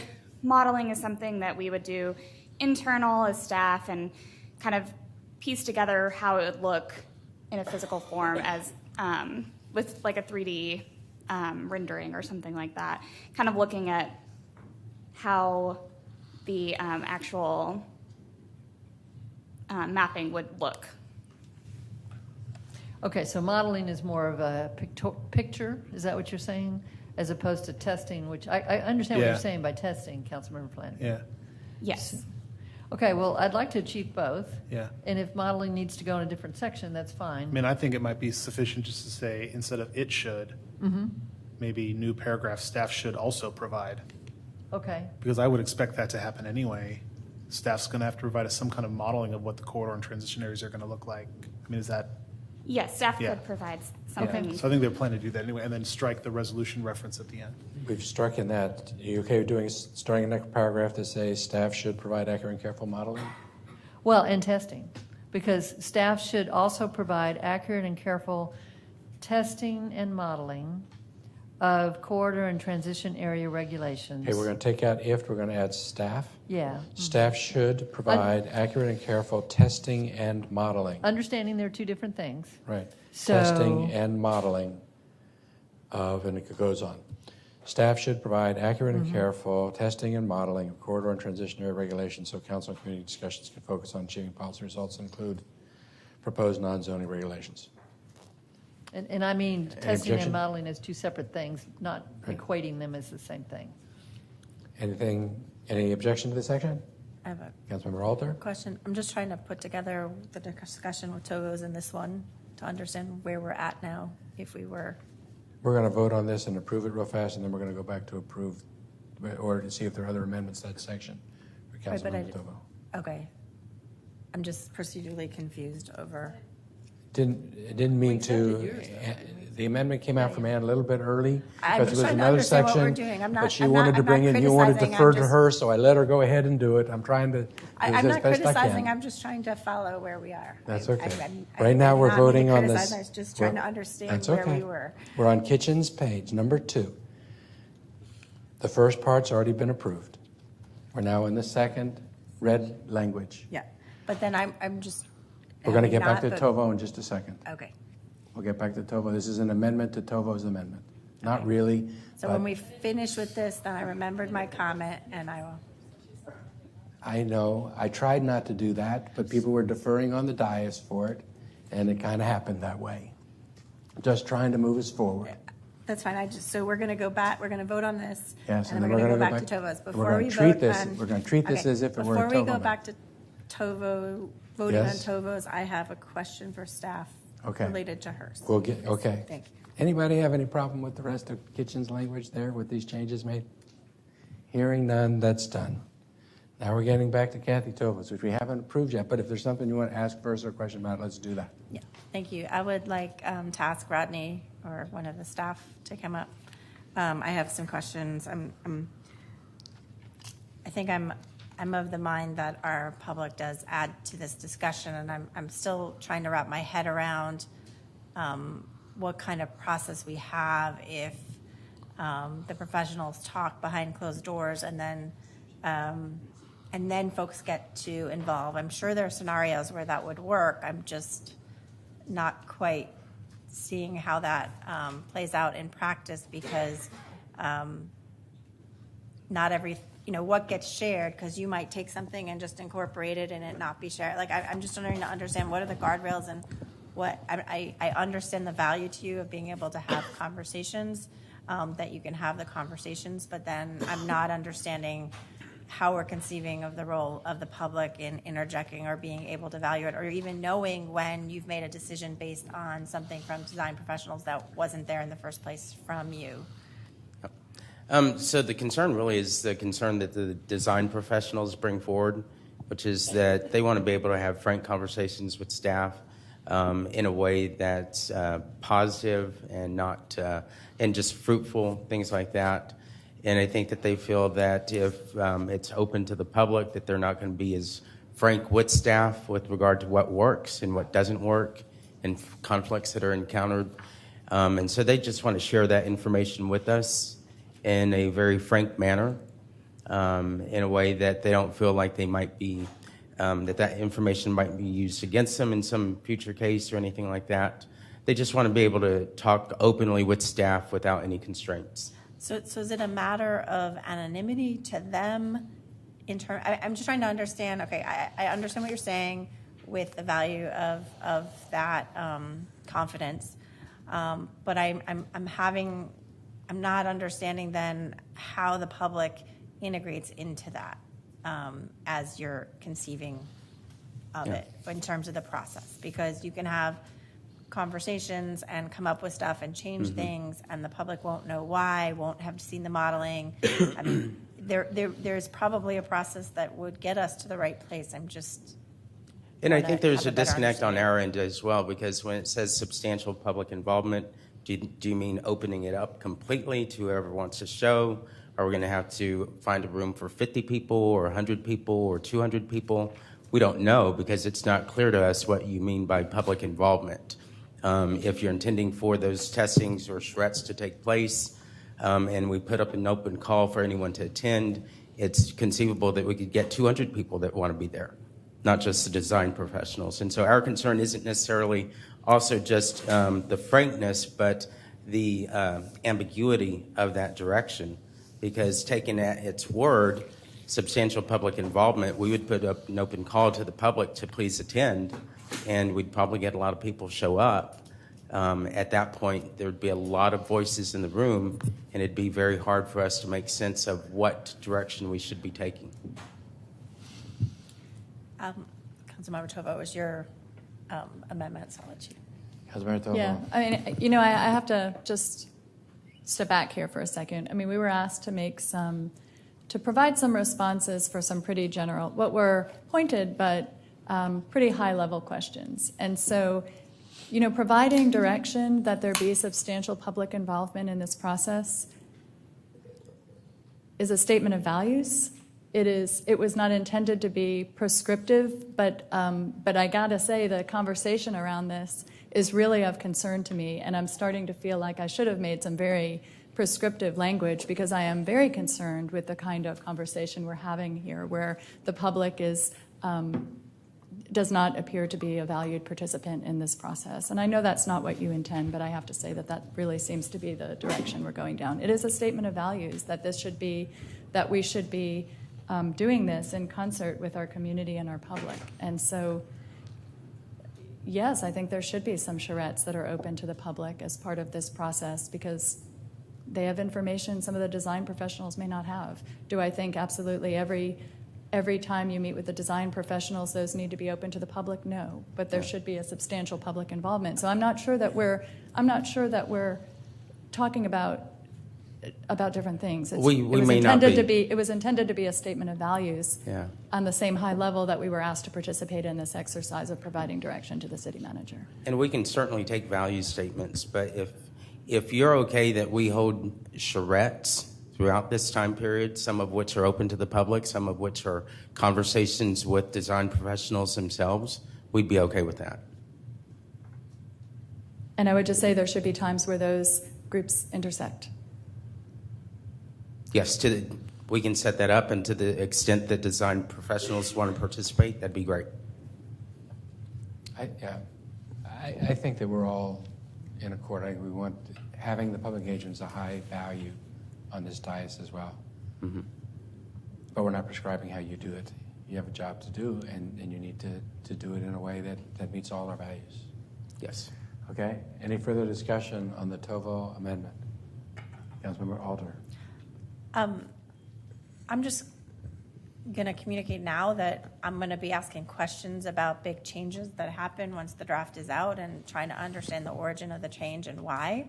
And so if that's going to be coming from design professional charrettes, I don't need to know which person is doing it, but if this is coming from, you're hearing this from folks, part of my concern about what you're talking about is the lack of transparency of where things are coming from and who's influencing who and how that plays out. It's not a concern that they don't have value and they don't have intelligence to share, but there's too many opportunities then to influence the process without any daylight, and that concerns me. And so as you're coming back with this, and you're designing the process that works to get the information you need, just know that when there are big changes, we're going to need to know the rationale and how those got arrived at.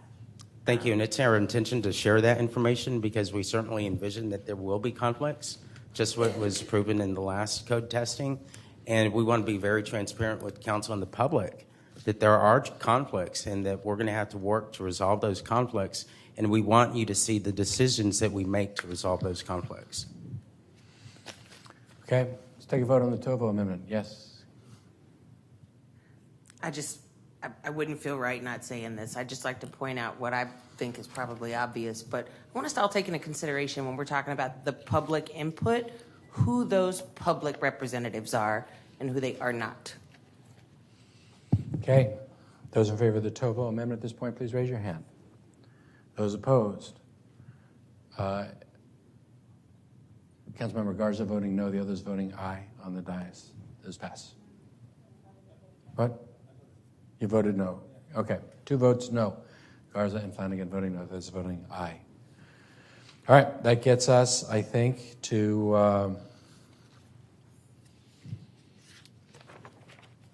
is it D here at the end of question 2?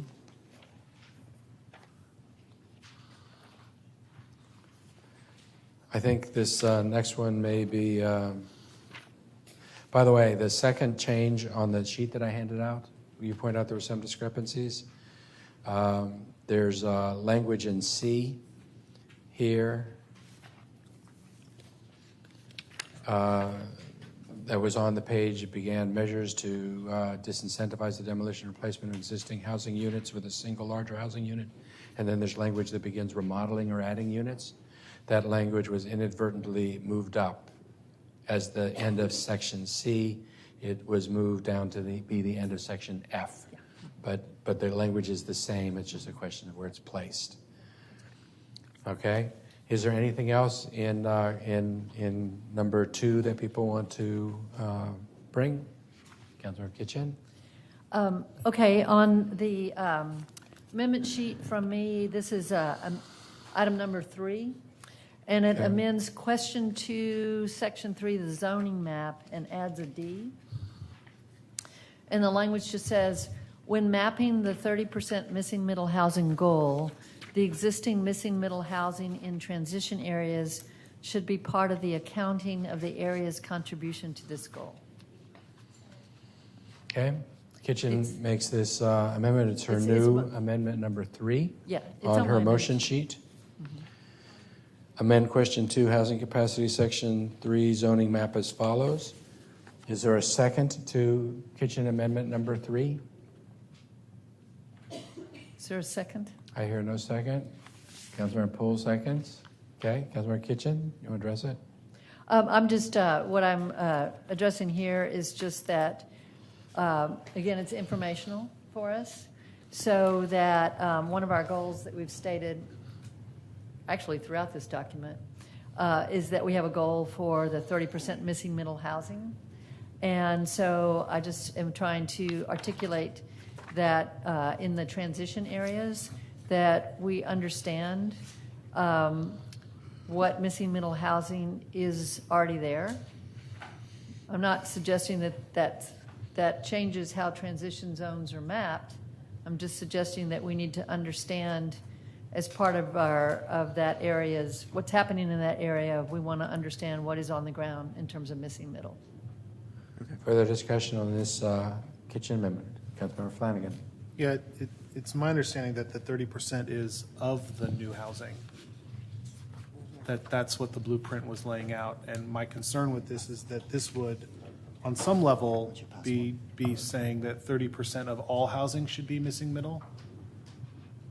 And I'm not sure what that does, actually. And what I'm more comfortable with is what was in the blueprint, which is 30% of new housing should be blah, blah, blah, missing middle. I'm not trying to change the goal. So all I'm trying to do here is, and so if that first clause doesn't make sense, we can certainly change the first clause. All I'm trying to do is say that the existing missing middle housing in transition areas should be part of the accounting of the area's contribution to the goal of having more missing middle. But not necessarily the goal as defined in the blueprint. Well, yeah, I mean, that's the blueprint goal.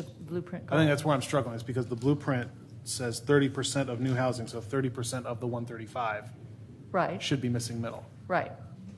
So I'm just saying that in the transition zone areas, I want to know what's on the ground already as missing middle. Sure. So you're not talking about when they're mapping it, because they'll map it in the zones to be missing middle. You just want to have an accounting. Yeah. By the way, how much was there? Yeah. So the staff should report how much missing middle housing is already in transition areas. Right. Can we just say that? Well, the staff shall report how much missing middle housing already exists in transition areas.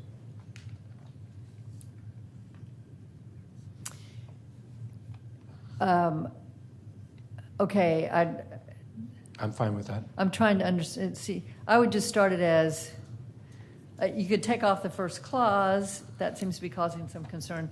I would just say the existing missing middle housing in transition areas should be part of the accounting of the area's contribution to the goal of additional missing middle housing. I think that where I struggle is that existing housing cannot contribute to the goal of additional housing. It's almost That's like a right. non sequitur. Okay, I got you. So Yeah. maybe, The staff shall report how much missing middle housing already exists in transition areas. I think it should be part of the accounting when we're determining when we're saying that our goal is 30% missing middle housing is new. I just think at the same time we should understand how much we already have in a transition. So would another way be saying, and I'm not suggesting language, I'm just thinking about loud. Okay. As we seek this 30% of new housing as missing middle, which is defined in the blueprint, we're saying we want that 30% of housing to be mapped, which is currently single family? Because that would be converting into missing middle? No, that I doesn't didn't imagine that's what you meant. So Yeah. I'm trying to understand what How you about meant. this? How about this? The the- existing missing middle housing in transition areas should be part of the accounting of the area's contribution to missing middle. And then we're not trying to specify to the goal or anything. But that's in addition to and on top of the 30% of new housing that should I don't be want to missing get middle housing. I'm not trying to get into how how that goal is applied. I just really want to know what's on the ground in the transition areas. I'm okay if that's what you say. The staff should report how much missing middle housing is already on the ground. Okay, If you I'd ask it to be part of an accounting or anything else like that, then it begins to me to sound like you're wanting it to offset the 30% of missing middle housing that we otherwise have set as our goal in the strategic housing plan, and I don't want to create that ambiguity. All right, how about I don't this? think that's what you're intending. I should make it really clear that that's not what you're intending. The existing missing middle housing in transition areas should be part of the accounting of the area's missing middle housing. Accounting for what? I mean, I don't know what the accounting is. Accounting is a count. It's a measure. It's a, by accounting, I'm simply meaning that I want, if you'd like to use another word, let me know. But to my mind, accounting of the area's missing middle. So tell me what's wrong, because I'll probably understand. If you say, what's wrong with saying the staff shall report how much missing middle housing already exists in transition areas? Because I want to be part of our conversation when we talk about how much missing middle we have in transition areas. That's all. Well, So that's why I say the existing missing middle housing in transition areas should be part. You can just say it this way, should be part of the discussion of the area's missing middle housing, if you want to do it that Can we way. put in there, but in no event should count against meeting the 30% missing middle goal in the housing? No, now you're going way beyond what I was attempting to do there, and I'm not willing to say that. Okay. That's the ambiguity that I would be concerned about creating. So I can't support the amendment because I'm afraid that someone will read this and think that it's accredited against achieving the goal that we've already otherwise set for ourselves. Okay, let me try again, because that's not what I was saying. The existing missing middle housing in transition areas should be part of the discussion, or how about this way? Should be part of the information provided about an area's missing middle housing. If that description gave, would staff understand that this doesn't count against the 30% of housing, new missing middle, because it's not, obviously not new missing middle housing? Yes. Okay. What was your language? Ann, sorry? Oh. The existing missing middle housing in transition areas should be part of the information provided about an area's missing middle housing.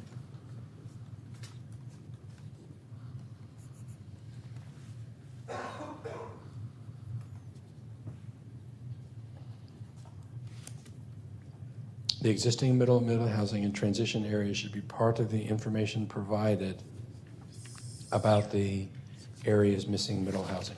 Yes.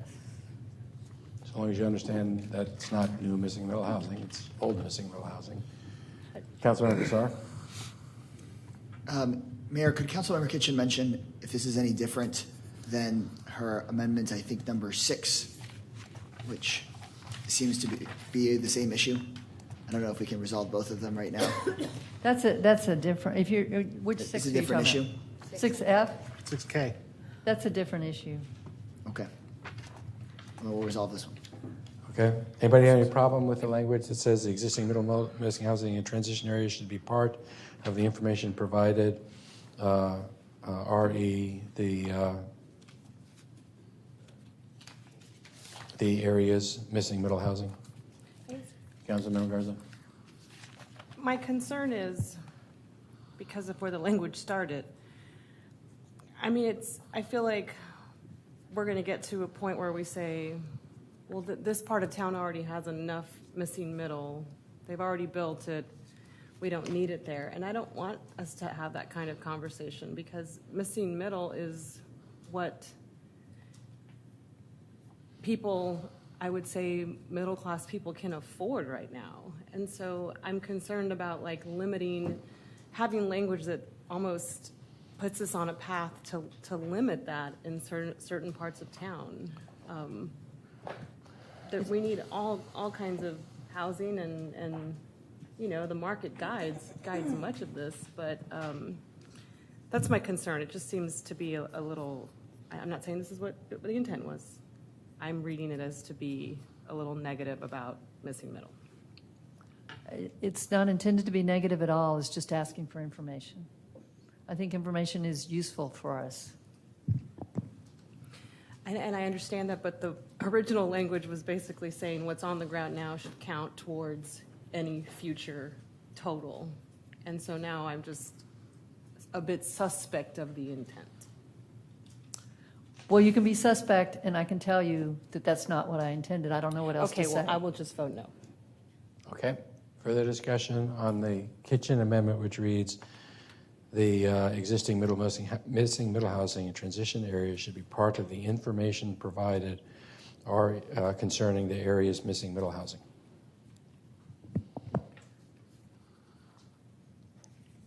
All right, let's take a vote. Those in favor of the kitchen amendment, please raise your hand.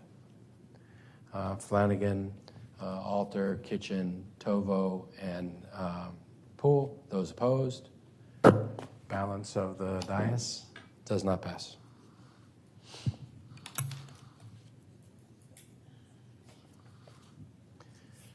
Okay. Mayor. Yes. While we're moving on to the next amendment, I just wanted to note that my staff sent me a link to the information that we were discussing earlier. I wasn't sure it existed for the whole city, but there is indeed a map on our City of Austin site that shows lot size, pretty much district by district. So we already have that information, and I hope it will help inform some of the discussion. And if I had an ability to figure out what the link was, I'd tell you all, but I'll sort it out later when I have more energy. Okay. But it is out there. I think this gets us to kitchen amendment number 4. I'll just note that there are some. Please take a look at the lot sizes of all areas, since we've been discussing it a lot. Hyde Park and North Loop, there's a big patch of smaller lot sizes. Also, and I'm sure, and there are varying degrees of differences throughout the city, so it will be informative. Good. I think we're now to Councilmember Kitchen, amendment number 4. Okay, this is under question 3, missing middle housing types. The zoning map. This adds, let's see. Okay. Let's see. This just adds language to, again, it's a request for information. It says staff to additionally provide options for timelines and methods for implementation of changes to zoning to achieve additional housing capacity and affordable housing goals. Okay. Councilmember Kitchen moves amendment number 4. Is there a second to that? Councilmember Poole seconds that. Discussion? Any discussion on this, Councilmember Kassar? My assumption is that this means provide options and timelines for additional housing capacity beyond those that would be contained in this year, beyond how to do more. When you're saying additional housing capacity, you mean beyond what is contained in the new code and map this year? No, can I respond? No, that's not really the focus of the sentence. The sentence, when I say additional housing capacity, I'm really just referring back to our goals throughout this whole thing. So additional overdraft 3. So what this intends to focus on instead is that I'm asking for options for timelines and methods for implementation of the changes that we're making now. So that kind of goes back to, we had a conversation earlier about non-conforming uses, for example. So how you handle non-conforming uses is a method of implementation. So I just want us to have information about how we're going to implement this. So, the best example I can give is, what happens if we upzone an area, or if we upzone a lot. How does that then happen? How does that get implemented? So, how you handle non-conforming uses is one way in which it gets implemented. There may be other things too. So I think it's important for us to understand what the timeline is in our methods for implementation when we change zoning. Well, because I think I just want to implement what we get done this year, I won't vote for this, but could if it said beyond what we're doing this year. But what do you mean by implement? So tell me what implement means to you. I don't want to step out of line, so if other people have to get called. Okay, Councilmember Flanagan. So when I first read this language, I really liked it because I thought it might help address one of the concerns I have, which is a 30-year code but a 10-year housing goal. Mm-hmm. And I thought, well, that I don't know that doing a 30-year housing goal and zoning it today would make sense, because over-zoning can manipulate the market in a way that you don't get the thing you want today. So that made sense why we would zone for 10 but not 30. But it would be nice to know, how do we get between years 11 to 29? Okay. And so I would like this. I mean, that's how I read it initially. Mm-hmm. But I'm hearing that's not your intent. Well, it's not my entire intent. Okay. I'm certainly happy to address that part of the intent. My intent is the whole lifespan, not just 10 to 30, but. So, Mayor, I'll move an amendment then, considering I heard that from Councilmember Flanagan, if it's in order. Okay. I'll move an amendment to add the words beyond those contained in the 2019 new code and map. Beyond those contained in the 2019 new code and map at the end of the sentence. Is there a second to the amendment? Councilmember Flanagan seconds it. Discussion. I'm still not understanding what, I'm simply asking for information about what does implementation mean? To folks on the dais who are thinking in terms of implementing now, what do you mean by implement? Councilmember Cassar. I think the point being, let's say that we zone something for missing middle. Okay. Under this code and map. Then obviously the staff have to implement that. It takes them a while to train the staff and do all that, but the idea would be at the end of that implementation phase that people could build missing middle right then and there. What I'm saying is, but I would want staff to provide us options and timelines for more housing capacity beyond that, because we have years 11 through 30 to worry about as well. But I want years 1 through 10 to be mapped now and to be effective as soon as possible. Could I ask another question? So let me ask a question, because I think I hear what you're saying. I think what you're saying is we're going to have a new code, right, and there's going to be a time to implement the new code. So is it that staff will provide timelines and methods for implementation of the new code and map? Yes, but I'm also saying, see, what I'm hearing is that implement means mapping to some folks, but there's so much more to implementation than just a map. So, I mean, that's certainly a piece, and we're certainly all talking about doing that, but putting a zoning on a map doesn't mean it happens. And so I'd like to understand the options for implementing, and that's really what I'll... So would you be okay with language that just said staff to additionally provide options for timelines and methods for implementation of the new code and map? Because it makes it look like that there might be a different timeline for the additional housing capacity and the housing for it, and I think that's what people are reacting to. Yeah, your language is fine.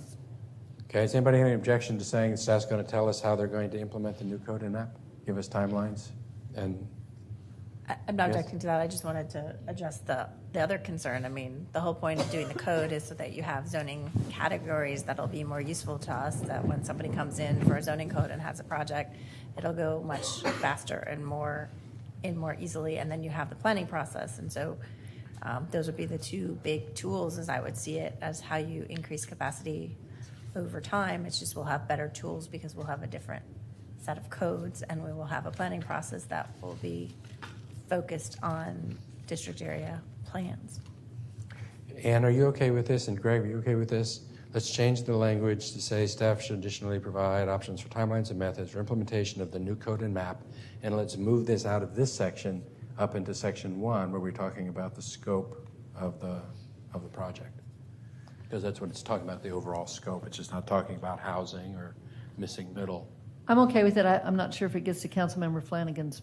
Councilman Flanagan. I'm fine with that, but I don't want to lose the thread on, and it maybe it's just a clause at the end that says including options that address beyond the 10-year strategic housing blueprint goals. Okay, so there are two thoughts in here. The first one is staff to additionally provide option methods for implementation of the new code and map. And then we could say, and for additional housing capacity and affordable housing goals beyond those contained in the 2019 new code and map. Is that okay? I wouldn't say 2019, but just new code. Greg, you okay with that? Yep.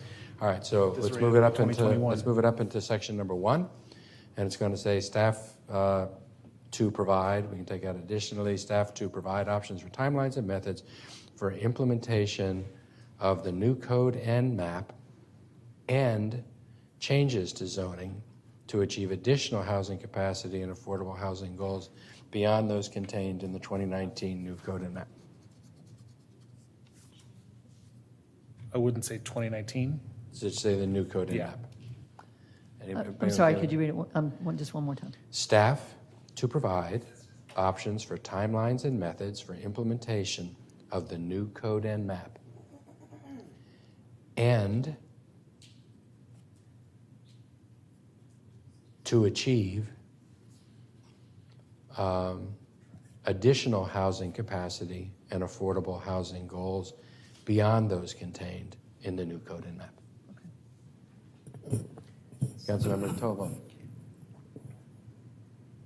The first part makes sense to me. The second part seems impractical. I don't know what that looks like. It comes back as a second set of options that we're going to consider now for the future. I'll just register. I have no understanding of what that means. Like, are we adopting it as a future land use map? That this is the zoning after we pass the land development code and maps, and then at some future point we're going to adopt. We're going to move toward the next level, or, it just seems to be sort of untethered from. And I think it might be as simple.